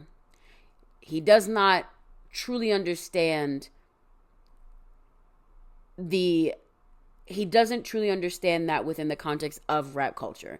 And we'll come back to that. Fast forward throughout the years, the two release, Kendrick's Control verse came out in 2013. Also in 2013, Kendrick Lamar was at the BET Hip Hop Awards. For those who are unfamiliar, in between the show's breaks, they do different ciphers where it's like a few different rap artists that have maybe something in common, and they all freestyle over a beat. It's actually really nice. That's probably like my favorite thing of the Hip Hop Awards that they do. Kendrick Lamar, in that he mentioned a Drake album. I think he mentioned Nothing Was the Same or something like that. So again, taking another public shot-esque at Drake. But this one, instead of on Control, where he mentioned a bunch of different people, this one was very much more directed Drake. Fast forward, time goes on. Throughout the years, they have subtle jabs at each other, but nothing too serious. Nothing that's like, oh, they're actively beefing. And I think that for years, at least during the time, I don't think a lot of people thought that they were beefing. They maybe thought like they do. I think more than anything, it just came off as like they do two separate genres of music. Drake does very mainstream chart topping music, and that's not necessarily a good or a bad thing, but Drake does songs that were more likely going to be played in the club. Kendrick did have some songs that could be played in the club, but Kendrick was kind of put into this lane of being a more conscious rapper. He did have songs that I think people would listen to in the club. Swimming pools, humble, like just more of like kind of like the fun stuff. But more often than not, Kendrick was put into this box of more of a conscious lyricist. Drake was making fun songs. Nice for what? What's the one? Oh my God. It was like really big when I was in college. God's plan. That used to go crazy in the functions. I hate that I know lines in that song. We'll come to that in a second. But yeah, so they were kind of in two separate fields, and Drake was kind of very consistently dominating charts. I mean, he was the biggest artist he was the biggest rap star, and maybe even the biggest artist at the time. I mean, Drake had a lot of commercial success. He was very popular. I think one year he had that one, if it wasn't a Super Bowl ad, I know it was a very popular Apple Music ad where he was like working out and then he started like lip syncing Taylor Swift's Bad Blood. Like, yeah, he had a lot of commercial success. So fast forward to 2023. So this is almost 10 years later after everything has happened. Drake and J. Cole get on a song together called First Person Shooter. And in this song, J. Cole mentions, he has a line or something about like, oh, who's the big three? Is it me, Drake, and Kendrick? It like has to be us guys, right? We're the big three. And Drake is also on the song. Kendrick's absence is notably, like, he's not on the song, but they've mentioned him. Something that I learned in a YouTube video that I watched recently about the history of, like, Drake and Kendrick's beef. It's called the art of, what is it? I think it's, like, the art of delayed reaction, I think. Hold on. It's either the art of delayed reaction or the art of delayed gratification by YouTuber Level 1 Rock. Very fabulous video. It's about 40 minutes, but it's really, really good. Something that he pointed out in his video is that in the video for First Person Shooter, despite J. Cole having that line that points out him, Kendrick, and Drake as being the big three, in that video, Drake and J. Cole are playing a lot of two-person games. I think they're playing like ping pong. They're playing chess. Now, again, if you're the kind of person that is looking at symbolism all the time, having a song where you point out someone else as a big three, but you have very little like physical representation of him in that video, it's a little strange, right? It's a little strange. I'm not trying to guess. I just think if we're going to notice a trend, we're going to notice a trend, right? So then fast forward, or not really fast forward. That song comes out 2023. 2024, Future and Metro Boomin. Future's a rapper, Metro Boomin is a producer. They both worked with Drake in the past. They created an album together titled We Don't Trust You. And everyone's like, let me move my bank so I can read that again. Who aren't we trusting, sisters? I didn't listen to the whole album, but the one song I think we all heard, like that. Okay. And I was maintaining, like when First Person Shooter came out and everyone was talking about it, I'm like, that's for the boys. That's not for the girls. I don't really care about it. Even when Like That came out, I was like, more stuff for the boys. And then I heard the song. I'm only going to play like 2 seconds of it so y'all can understand how crazy this beat is if you've never heard it before. This is the most insane, like, this beat is made for a beef. This is not no beat you could come on rapping anything crazy, like anything simple. It's made for a beef. Get into it, sisters.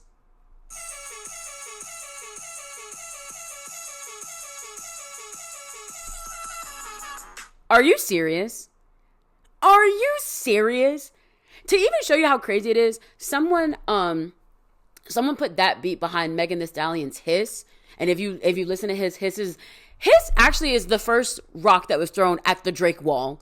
Because Megan called Drake out so many times in that song. Obviously, Kendrick gets a lot of credit for the beef, but I really think the downfall of Drake came from Megan's song Hiss. You need to listen to it to really clock it, but it's there. But anyway, Metro and Future release Like That. Well, they released a whole album, but one of the songs Like That has that insane beat. Shout out Metro Boomin. If Metro Boomin wants some more, nigga. Okay. If Metro don't trust you, I won't shoot you. So many good producer tags. Also, Metro Boomin has quite the face card on him. Very handsome man, that is. Anywho, in that song Like That, the biggest surprise was that Kendrick Lamar was on it.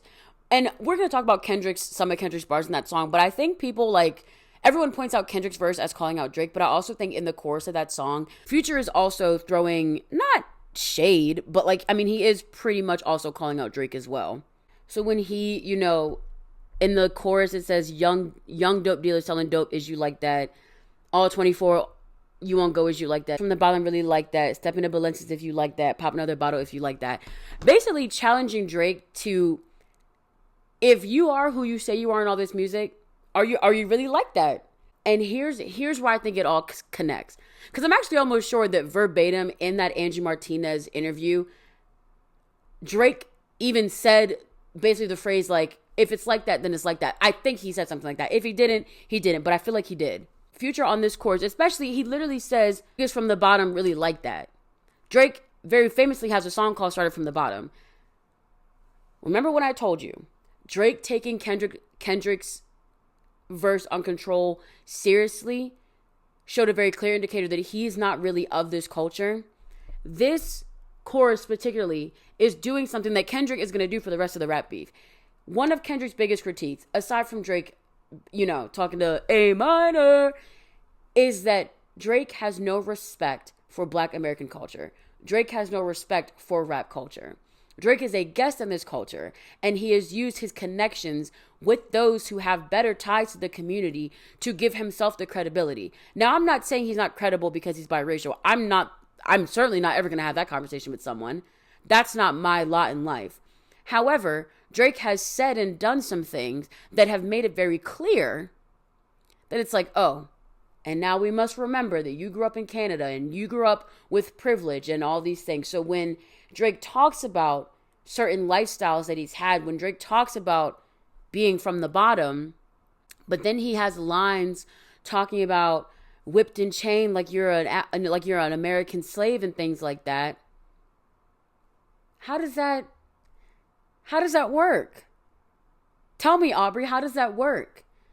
And I obviously understand why Not Like Us blew up so much because of that line where he's calling him out, and Meet the Grams and things like that. That's why those blew out, because the accusations that he, is involved with minors and that he might be a PDF file. I must, censor myself on the internet. That is more salacious, but I do think what is more tangible is Drake has had a consistent pattern of, maybe not consistent, but he has a consistent a misunderstanding of what certain things hold weight in this culture. And I think that is more of a valid critique. And I think going forward, we'll see, but I think to me, to get that call out from another artist, someone who has actually kind of lived what he's rapped, I think that call out is a lot. I think that can do a lot more damage to someone's career. Unfortunately, I do think that someone being called a PDF file should do a lot more damage to the career, but we see in other facets of Hollywood that being a literal human piece of garbage who does things like that to people, sometimes you don't always see repercussions the way you should. So, but yeah, on Like That, in addition to Future's chorus, Kendrick basically lets it all out in his verse. He says, fuck the big three, it's just big me. He literally mentions by name First Person Shooter, which is a song that Drake and J. Cole did together. He says something like, First Person Shooter, I hope they came with 3 switches. I need to look up the lyrics. I know it when it's playing, but sometimes I forget. I know it, I swear. Fuck sneak diss and First Person Shooter, hope they came with 3 switches. I crashed out like fuck rap. It's Melly Well with a tattoo. Got 2 T's with me. I'm snatching chains and burning tattoos. It's up. Lost too many soldiers not to play it safe. Oh, good song. It's so good. So Kendrick has his whole verse. He calls him out. I particularly love the ending of Kendrick's verse where he does the bump, because it's so layered. Well, not really layered, but it's just, I think that is really puts a final nail in the coffin. I'm really like that. Your best work is a light pack. Prince outlived Mike Jack. Drake has compared himself to Michael Jackson for a while now, but I think specifically on First Person Shooter he did. reminding him that Prince outlived Michael Jackson. For All Your Dogs Getting Buried, which obviously is another, what was that? That album was For All My Dogs, right? I mean, it's just a crazy song. But you know what's crazy is that after Like That drop, Drake made a song basically telling Metro to make some drums, as if Like That isn't the craziest beat I've ever heard in my life. But anyway, yeah. So Like That comes out. Kendrick is very much saying, fuck the both of y'all. You, Drake and J. Cole, I don't like y'all. I've never liked y'all. But Drake, me and you got some real shit to talk about, ho. Pull up whenever you want, because we got some shit to discuss. J. Cole makes a diss track. And you want to know why? If you've just basically only heard a surface level of this whole beef and you're like, oh, I've never really heard about J. Cole in this. Why haven't I heard about it? J. Cole made a diss track, and then during his tour, whatever the fuck it was, he got on stage and basically apologized for making a diss track and said, that shit don't sit right in my spirit. And if that's not the most light-skinned thing I've ever heard of in my life, oh, brother. Now, some people think he was being smart by getting out of it ahead of time because he's probably like, oh, wait, actually, I know Kendrick is kind of actually crazy as hell. So, Drake, you're on your own. Some people could say it like, some people could say that. I don't really know what I make of it. All I'm gonna, like, if you're gonna say it, it's the same thing as like the premise of the internet. Once you say something, it's out there forever. So, you either should have said something and stood on it or just not said anything at all. But I will say, by J. Cole apologizing, what he did, whether he did it purposely or not, is that he did leave Drake out there to dry. And again, he might not have done it purposely, but by him putting out that track record and then apologizing, it basically, that's when it then became Drake versus Kendrick. In response to Like That, Drake comes out with push-ups, in parentheses, drop and gimme 50. It was a fine song, honestly. Now where I am currently, I am the biggest Drake hater, so it takes a lot out of me to give him his kudos, give him his tens, if you will. But it was a good song. And, you know, had it stopped there, maybe it would have been fine. It was a fine song, right? But not only does Drake call out Kendrick on this song, he calls out a bunch of other people who I guess, I don't know if Drake just like wanted to then call out other people or if these people had maybe publicly said that they liked Like That. I know some people did, like Rick Ross, but it just felt like, I don't know, Drake was calling out a lot of people. So he says things to Kendrick like, how the fuck you big stepping in a size 7 men's on? Now, first of all, leave him alone. Kendrick, get behind me, because now he's playing too much. I'll protect you, sweetie. Drake, not too much, bitch. Because just because you tall, that don't mean shit to nobody. Over here on the Realer Than Real podcast, we're a fan of short men. I love a short king. And how dare you, bitch? He mentions how Kendrick has done verses for like pop artists. So he mentions Taylor Swift because Kendrick Lamar and Taylor Swift have a song together, which is by far one of the most random collaborations I've ever seen in my life. That being said, it's a really good song. It's Bad Blood, but it's the Kendrick Lamar remix, and he eats on it. He eats bad. But yeah, so he takes some shots at Kendrick. He tells Metro to shut his hoe ass up and make some drums. Insanity. Pure insanity. He tells Future that he gave him his first number one. He comes at the weekend, and he talks about Rick Ross. So Push-Ups came out April 13th, 2024.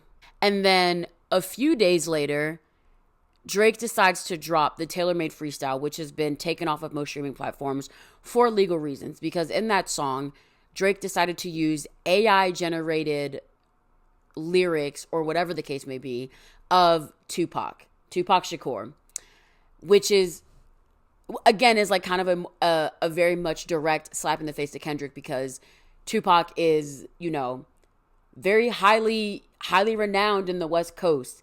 Now, what I will say is that Tupac is from the Great Charm City. Tupac is from Baltimore. And I do feel some type of way that he moved out west and just act like he was from the West. But you know what? You do what you do. As long as you are loved somewhere, you're loved everywhere. Now, isn't that a word? Write that down. He uses Tupac's AI-generated voice to rap on the song, which I think is quite corny. I think the debate of AI is so large, but I think particularly in the world of music, I don't think AI has a place.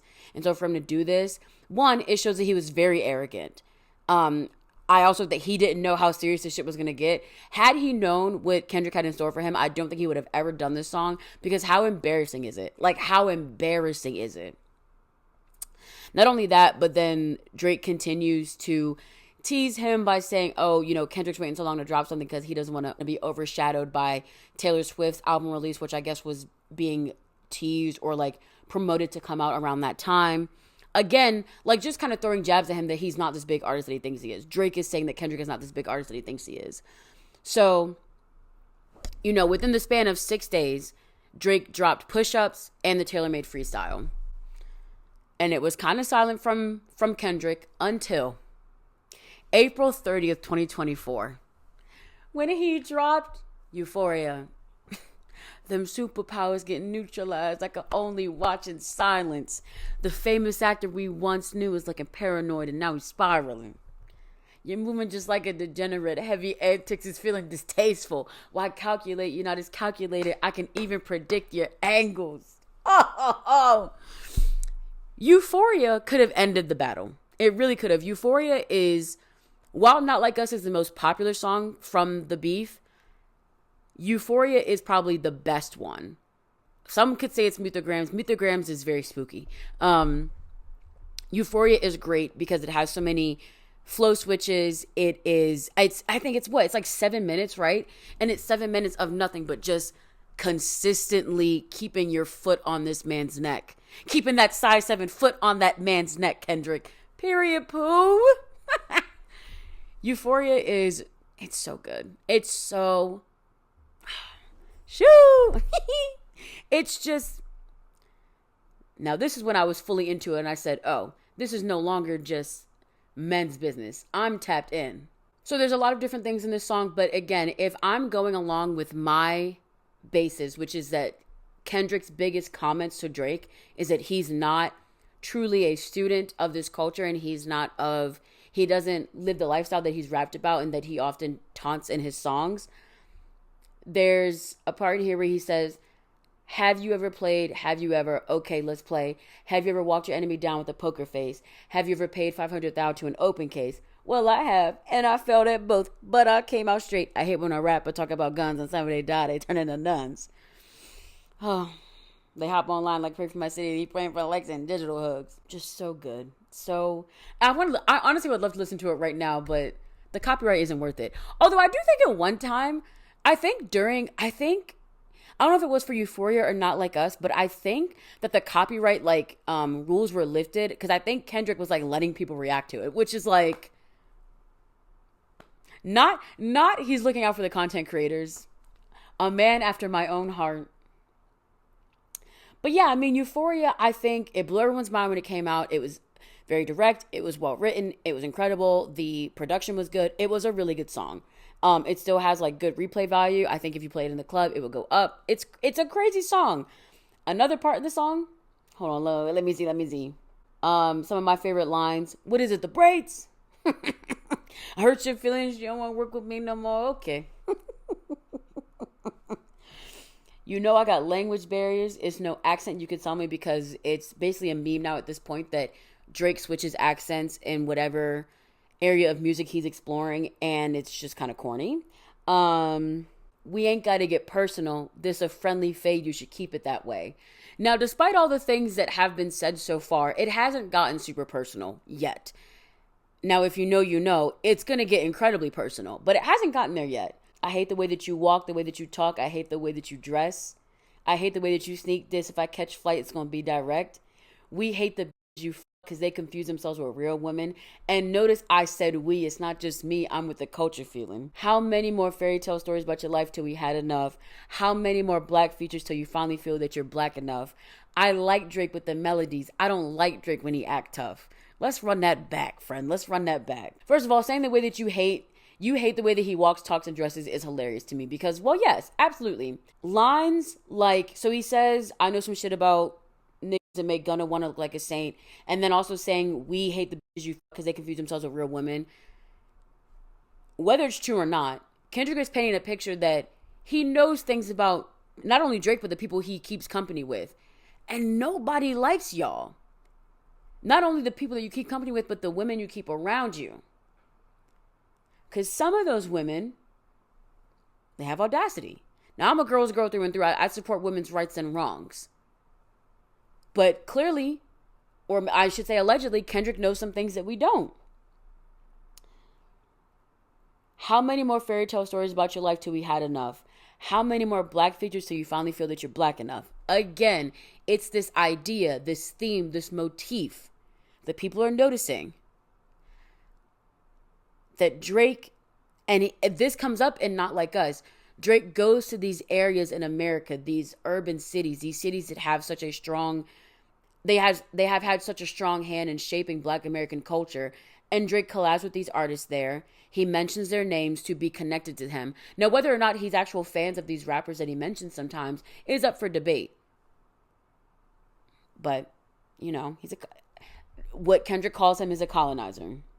I even hate when you say the word nigga, but that's just me, I guess. Some shit just cringeworthy. It ain't even gotta be deep, I guess. Still love when you see success. Everything with me is blessed. Keep making me dance, waving my hands, and it won't be no threat. I know they call you the boy, but where is the man? Cause I ain't seen him yet. Matter of fact, I ain't even bleed him yet. Can I bleed him? Bet. I mean, it's genius, bro. It's genius. But I do like, I think it's just so funny that for as good as Euphoria is and as how direct as it is, it's still not even personal. And he's now made it clear very much I like Drake with the melodies. I don't like Drake when he act tough. Back to Back, I like that record. I'm going to get back to that for the record. Keep making me dance, waving my hands, and it won't be no threat. I still love when you see success. Everything with me is blessed. He is not wishing ill will on this man. He just wants him to stop. The funniest part of the song, when I see you stand by Sexy Red, I believe you see two bad bitches. I believe you don't like women. It's real competition. You might pop ass with them. I don't necessarily know why Kendrick said that, but I do know that a lot of people have caught up the fact that Drake will oftentimes mention a lot of women in his songs, particularly women that have done him wrong or women that he feels like have done him wrong. But he very rarely, very sparingly mentions a man in any of his music. So clock that T, wake that up. Drake tried to do a cease and desist on Like That, which is a diss track. But then when Drake made, we go back to when he dissed Meek Mill, that was fine, right? I thought it was fine. Kendrick ends off Euphoria by saying, ooh, ooh. Actually, when we get close to the end, I like when he says, like, I wave one finger and thump y'all like, feel go punt y'all. Like, I'd imagine him literally kicking his foot in the studio. I think it's so funny. But he ends the song with, we don't want to hear you say no more. He says it twice. And ending it with, stop. Stop is exactly what Drake should have did. After this song, where he very clearly got cooked, I think Euphoria is not a song you really respond to. But Drake didn't listen. Drake said, oh, that's not funny. He said when I stand next to Sexy Red, he sees two bad bitches. That's not cool for him to say. That Euphoria comes out April 30th. Kendrick Lamar also releases 616 in LA. Which 616 in LA is it's probably one of the least known of the of all the songs that have come out in the beef. It's a fine song. It's one that I've definitely listened to the least amount, so I really don't have too much to say about it. I actually just listened to it again the other day because Shamira reminded me to listen to it, and it's fine. Nothing, he did reference some of that song, but nothing too crazy yet. But 616 in LA is dropped on May 3rd, 2024. And then Drake, same day. Now, this is when shit starts getting crazy. And I remember being home when all this was happening and just seeing the tweets. Kendrick dropped. Drake dropped. Like, it was insane to see it happen same day. Drake drops Family Matters. Kendrick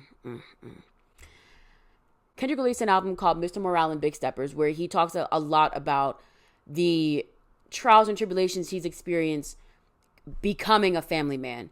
Kendrick is married and has 2 kids, and Mr. Morale and Big Steppers is an album that is very vulnerable about what that's like and what all the things that come with being in a relationship and things like that. It's a very beautiful album. Again, one of those super narrative albums. In Family Matters, Drake points out a lot of the family issues that are alleged on Kendrick's album. The alleged ones, but also the ones that Kendrick does speak about. So it's a very personal one. And if y'all remember when we just talked about Euphoria, it hadn't really gotten personal yet. Drake made it personal. What I think was so crazy about this And again, we talked about, I mean, so far all the songs that Kendrick has been on have essentially pointed out that Drake is a guest in this culture.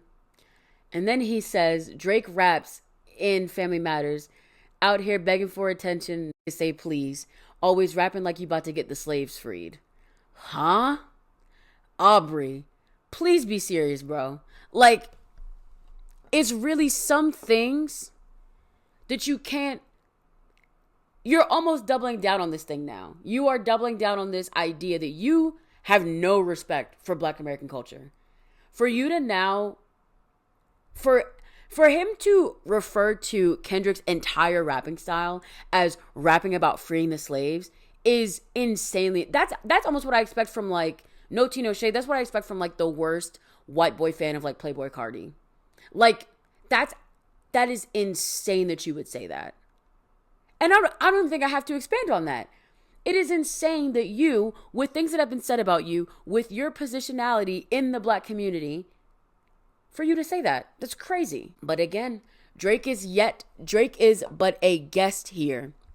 We've obviously let him get very comfortable. But he's a guest. And now he's showing it. He mentions Kendrick's wife saying that one of the babies might be Dave Freeze, which I guess is a family friend. I don't really know who Dave Freeze is. In this song, though, he keeps saying, drop, drop, drop. I feel like, I mean, basically begging him to drop another song, in my opinion, is what he was saying. But also on Family Matters, Drake raps the lyric, Kendrick just opened his mouth, someone go hand him a Grammy right now. Bombaras. I mean, if that is any other clear indication that manifestation is real and the power of the tongue is real, honey, I don't know what else is. Any Hoosers, Family Matters comes out. People are shocked. It's one of the more direct songs that Drake has come out with, and it has a very serious tone to it. Something that is very different from this Drake versus the Meek Mill Drake that we saw when he released Back to Back. Back to Back is a fun song. Back to Back, I like that record. I'm gonna get back to that for the record. Back to Back is a fun song. It had a good replay value. You could play it in the club. And it was serious, but it wasn't too serious. Like, even the voice that Drake is using on Back to Back is not like, what do you say? Trigger fingers turn to Twitter fingers. Shout out all my boss, bitches. Wait, what do you say? Yeah, shout out all my boss, bitches, wife and like, it almost feels like Back to Back, he was kind of joking. Family Matters, he's being a bit more serious. He's trying to now match that intensity that Euphoria had. So, Family Matters drops. It is what it is. And then Meet the Grams drop. Let me play y'all the beginning part of Meet the Grams so y'all can understand, if you've never heard it, how ooky spooky this beat is.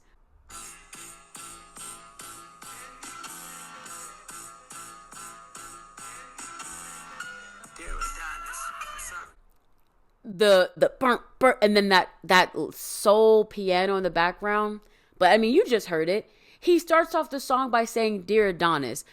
In Family Matters, Drake said, don't talk about my son. And in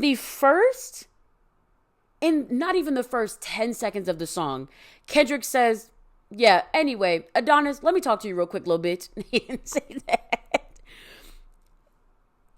Kendrick never cared, Drake. He never cared about what you asked for. Drake releases Family Matters. Kendrick comes out with Meet the Grams, in which he addresses Adonis, Drake's mom, Drake's dad, Drake, and I remember sitting here, me and Shamar were literally sitting in these chairs. Shamar was sitting in this chair, I was sitting there, I had my phone with me. I think Jared told me that Kendrick just dropped, so me and Shamar were watching a movie, we paused and we're sitting here listening, and we're like, damn, this is crazy. He just said Adonis, he just said Sandra, he just said, I think Drake's dad's name is Dennis. On this song, Kendrick says, Dear baby girl, when I tell you, bitch, because, so let me tell you this. If you don't know what's going on, you don't know what's going on. Pusha T and Drake got into a beef, right? They started going back and forth. Pusha T released a song and basically said, he verbatim actually said, you are hiding a child. He said it in that same vocal intonation and everything. You are hiding a child. That forced Drake to show his hand and be like, okay, y'all, yeah, he was right, y'all. I have a 4-year-old child. Drake could say whatever he wants. You know, he could say, I wasn't trying to hide my child from the world. I was trying to hide the world from my child or whatever. He says all this stuff, right? Ultimately, Pusha T made you bring that child out of hiding. So we have established a pattern that Drake will try and hide something as important in your life as having a child. So when Kendrick said that, the world was gagged because we all believed it. Now, has there been anything substantial to come out? No. And I will say, if we're doxing points for things like that, then that is unfortunately going to be a chip in the armor for Kendrick. Because if you're going to do something salacious, which y'all can tell I like that word because I've said it now twice, good word for me. If we're going to do something salacious as saying that someone has a daughter that they have not announced to the world, after the same person has had a son that they did not announce to the world, it has to be right, Kendrick. That's the only thing I'll say to you. And this could be me being biased and me being the biggest Drake hater and wanting to see his downfall low-key. I'm not even going to lie. And I don't know hater shit. I just think it'd be kind of funny.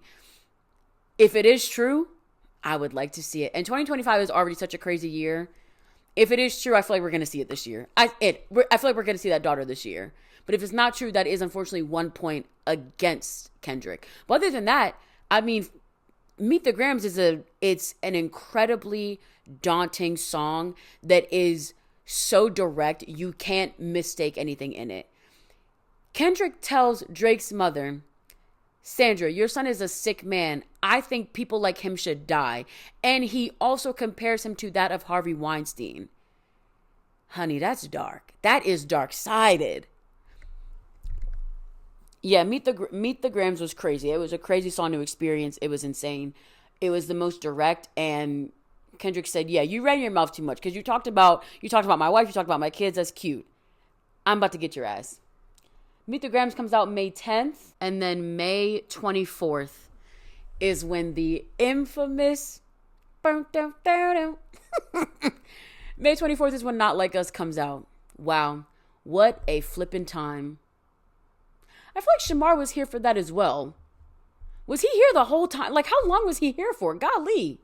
Not Like Us. Wow. What a moment in time. I mean, A minor. Like, it's crazy. Not Like Us. It was crazy.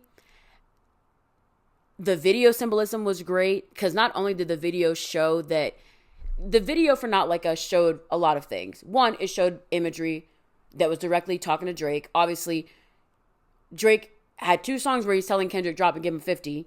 In the music video for Not Like Us, Kendrick drops and gives him 50. He also is beating up a piñata owl. He also puts an owl back in a cage, signifying your shit has hit the fan, point blank, end of period. We're done. This is done. And then he also, what's the one album? Is it the album cover of Drake with the Shiesty mask on, where he, like, what is it, like the demo tapes album? Kendrick like recreates that scene, like, and it shows Drake, someone playing Drake walking up behind Kendrick, and then he gets like snatched back into the abyss. He has that imagery, right? Imagery that is directly going against Drake. But he also has imagery in the video that shows that he's loved by his community. There's 2 separate scenes in the video where Kendrick is surrounded by people in his community, whether it's people he grew up with or people that just came out to support him and be in the music video. And that shows, that's a symbolism that shows that Kendrick is from the place that he raps about. Kendrick belongs in the space that he talks about. Kendrick has played a part in creating the community I kept saying, but played a part in creating the community that he raps about. Drake has not done that. You know what I'm saying? Also in Not Like Us, Kendrick is dancing with Whitney and the kids, and Whitney, not even just dancing with them. They're like in the last, like, I guess, chorus of the song, Whitney is literally crip walking out here living her best life. Drake, you're going to hell for that. Leave that lady's name. And that's the problem. That is his problem. He loves to keep a woman's name in his mouth. So that's all the songs that came out, right? All the songs that came out. And then Kendrick hosted a concert in LA called The Pop Out Ken and Friends. And at that show, Kendrick wore a red hoodie, glasses, and jeans. Again, somewhat flared jeans. And I think he performed Not Like Us. I think he played it at least 4 or 5 times. And one time he just let the audience sing it. That show was on June 19th. So within a month, basically, people had learned all the words to the song. The video had like surpassed some wild number of views on YouTube. Like, it was crazy. It all was like just Kendrick won. Kendrick literally won. Now, some people think that if he did lie about Drake having a child, then that means he couldn't have won the battle at all. I do think, however, if Kendrick said 5 things and only one of those things is wrong, but all the other things were true and are valid criticisms of Drake, and Drake said 5 things, but 2 of them weren't written well and 1 was a lie, and he just plain out did not have the better songs, I think there is really a clear loser, a clear winner. And then fast forward. So now that all happens in the summertime, we get later in the year. Now we get to 2025. Kendrick is nominated for a Grammy for Not Like Us. Going back to what I said when I was talking about things that I'm obsessed with. I really, really liked, one, Kendrick looks so cute at the Grammys. Oh my God, I just want to put him in my pocket. Him in his Canadian tuxedo, his double denim. Not his denim on denim. I loved it. Kendrick gets on the stage and he says it. He says that rap is an art form. And for me, when Kendrick accepted that Grammy for Not Like Us, that is when the beef became bigger than Drake. In my mind now, Drake is an afterthought in the beef. Drake has his own things to work on now, and I'm going to talk about that in a second. This became bigger than that. This is the Academy's first time in recognizing that rap is an art form and that rap can be celebrated just as much as any other genre. Rap can tell a story. Rap can be deep. Rap can show cultural significance. If you are a hip hop fan / if you're a Black person, you understand the disrespect that has come from the Academy towards both of those groups, right? There was one year where Macklemore won Best Rap Album. I love Macklemore. I thought his debut album was fine. Album of the Year against, and I forget who he was nominated against, but he probably should not have won. And it's very insane that he did, right? Very insane that he did. I actually think, now that I'm thinking about it, I think Macklemore ended up texting Kendrick and being like, hey, like, basically like, I'm sorry that I won. You really deserved it. And Kendrick texted it back and was like, it's all good. And I think Macklemore, like, people thought he was weird because then he, like, screenshotted that text and put it out on social media. Very strange. And, like, without telling Kendrick. I'm almost sure that's what happened.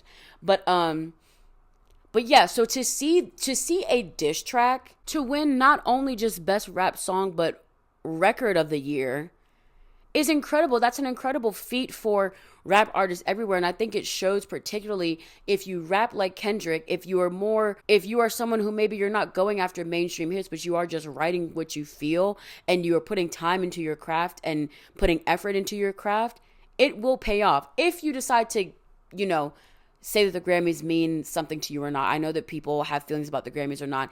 I do think it says something to be recognized by the Academy and your peers for your hard work, but I also sometimes don't think that that's the end all be all for an artist, but to each their own. But I firmly do believe that when Kendrick won that Grammy, this beef became bigger than Drake, because now the beef is now with the larger society, people that don't think he should have won, people that don't understand all of the symbolism that Kendrick puts into his performances. Moving forward, Kendrick performs at the Super Bowl. And again, it was incredible. I'm obsessed with it. I listen to the performance probably at least once a day. I'm obsessed with it. And I watch the performance at least 3 times a week. It's so, so, so good. One, again, handsome. He's handsome. And I won't apologize for it. I think he's a cutie patootie. And so does everyone else on the internet. I'm not alone. I found my people. They booed me when I said it in the town square, but I found my tribe. In the Super Bowl performance, again, was the biggest moment when he looked at the camera and said, "Say Drake"? Yes, that was a big moment. I think what was bigger is all the symbolism. Him having his dancers surround him in the American flag, like not format, but like in the American flag design, and he's in the middle as a Black person. It's a symbolism. Now, one of the things that really pissed me off about this performance, or should I say the reception of the performance, there are people who swear up and down, oh, y'all look for symbols in everything, blah, blah, blah, blase, blase. I don't know Kendrick, unfortunately, at least not yet. I'm going to know him eventually. I think it's bound to happen. It's gonna happen sometime. Maybe this time I'll win. 'Cause, yeah, y'all didn't know. I know a little bit of cabaret, honey.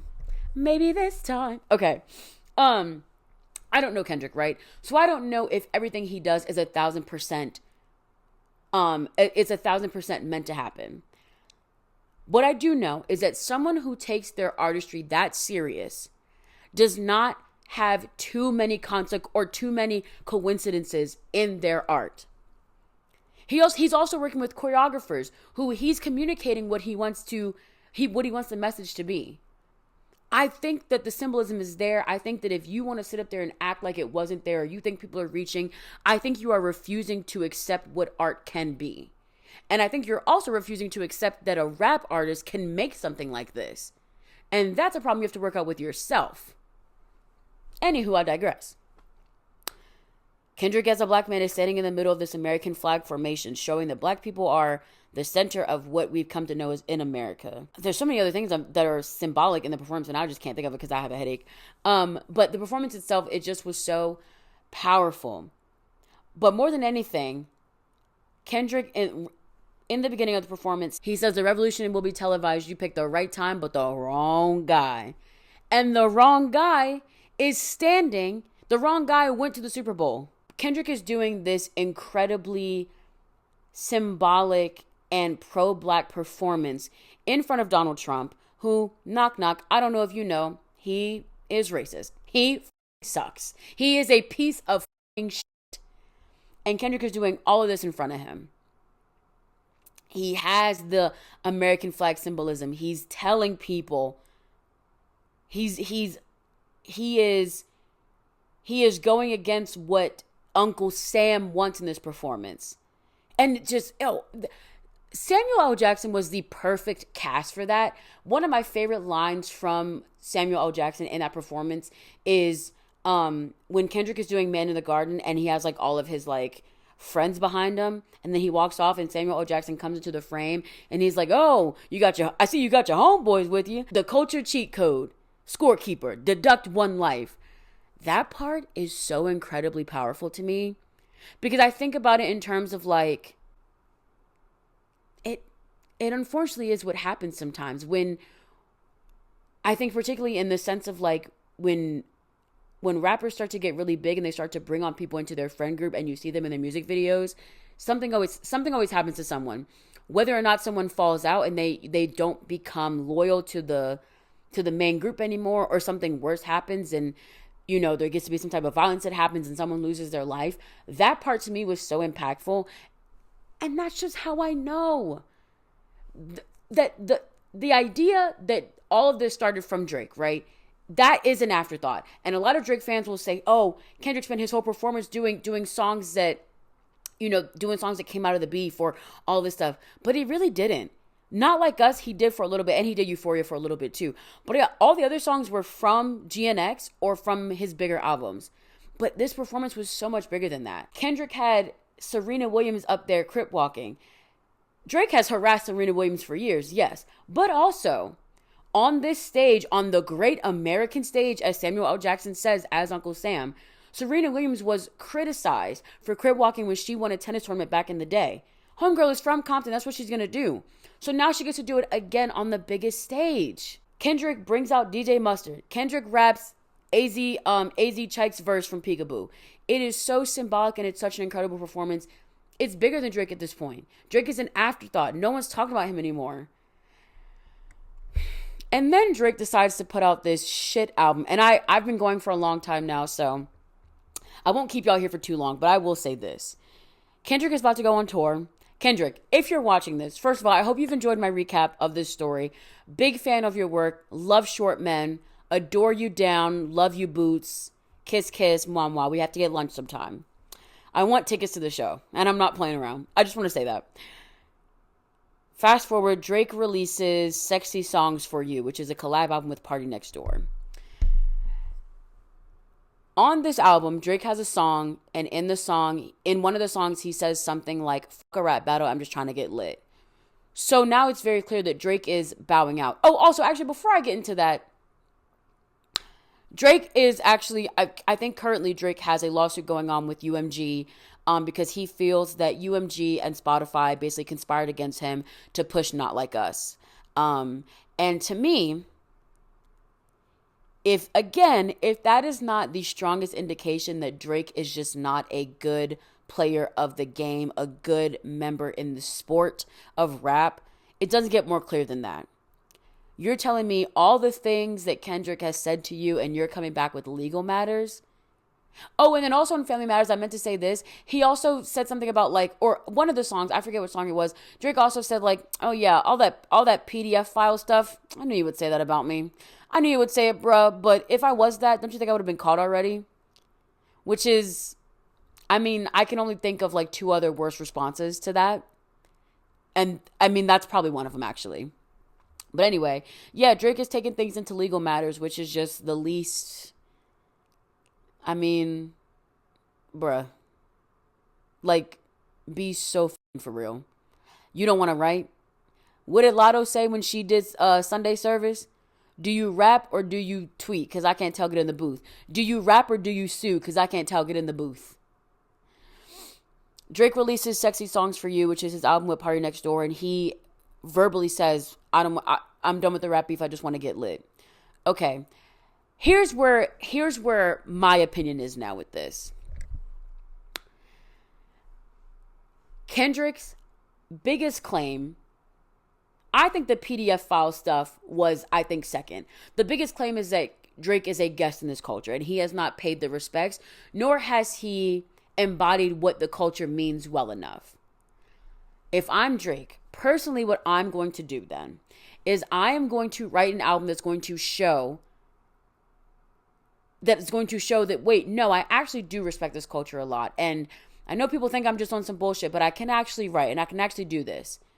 Drake didn't do that. He released a song called Nokia. Who's calling my phone? Who's calling that shit? Who's calling my phone? And it's a fun club beat, sure. On principle, I hate it. It's all right though. It's fine. It's fine. I think it just would have been better, in my opinion, if he said, okay, I know y'all all think I'm a loser, but I promise y'all I can at least rap. But he didn't do that. Me and Jared were talking about this, and I still stand by this. I think that releasing an album with actual good music would have been better. But Drake isn't like that. He's not really a rapper like that. Now, I know he has some songs where he does rap like that, but like to his core, he's not really this lyrical person. And also, like Kendrick said, I like Drake with the melodies. I don't like Drake when he act tough. So, and I also feel like maybe in Drake's position, I feel like it would have been a catch-22. Because he released his album, people are like, oh, bro fell off, it's not good. If he would have went the route that I think maybe he should have gone, a route that would have worked out for him better, then people would have said, oh, bro, he's trying too hard, give it up. So he really can't win either way. But that's what happens when you're a cornball, though, right? That's what happens when you're corny. Anything you do becomes corny. Ultimately, if you take anything away from this video, which I know you've been sitting here for a while, so you're probably taking a lot away from this video. Ultimately, Drake's criticism comes from the fact that he does not respect Black culture. It doesn't seem like he does. If you ask me, where do we go from here? What do I think will be the future of what will happen? What I have seen happening is that a lot of people now, for the first time, are actually going back and listening to Kendrick's discography. Now, I can admit I'm not the most well-versed in all of his songs. I know a lot of his songs, and I know the different vibes of each album, but I can't say I know them front to back like the back of my hand. But with that being said, I think that there will be more fans. There will be more people who not only are just fans of Kendrick Lamar, but I think there'll be more fans of people. There'll be more fans of Kendrick's style of rapping, which again is very narrative heavy. Shows like a different level of artistry and just kind of has a different feel to it. We can call it conscious rap if you want, but I just think there will be more of an appreciation for that. Do I think Drake will fade into obscurity? No, it's Drake. Like, Drake will always be relevant. Whether we like it or not, he'll always be around. I do feel like, though, someone like Drake, while he does still have connections, I do think that this beef maybe put him in places where he might not have certain connections anymore. And do I think that might hurt him? Who knows? He's still very powerful. Drake still has a lot of money. He's still a very marketable person, should the allegations not be true. But I guess only time will tell. For me personally, I can say right now, I can't even listen to a Drake song. I just find him so corny now. I just find him too corny to listen to. And I know there are other people out there like that. There are other people like me out there who are like, oh, he's corny and he kind of fell off for me. And I guess only time will tell if he continues to get more corny. What I do know is that you walking around with a bullet hole hoodie is the corniest thing I've ever seen in my life.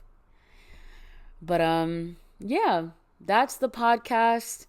Ooh, y'all, this might be my longest one to date, but we'll see. We will see after editing. But if you've made it to this long in the podcast, oh, I could just kiss you. Thank you for sticking with me for this long. I really appreciate it. I appreciate anyone who ever listens to the podcast, whether they only listen to the first 10 minutes or they literally listen from the second it starts to the second it ends. I adore you all so much for always wanting to hang out with me. I love you all very much. Please take care of yourselves out there. Be kind to yourself. Be kind to one another. I will see you all in the next one. Be kind, be great, be blessed. Bye.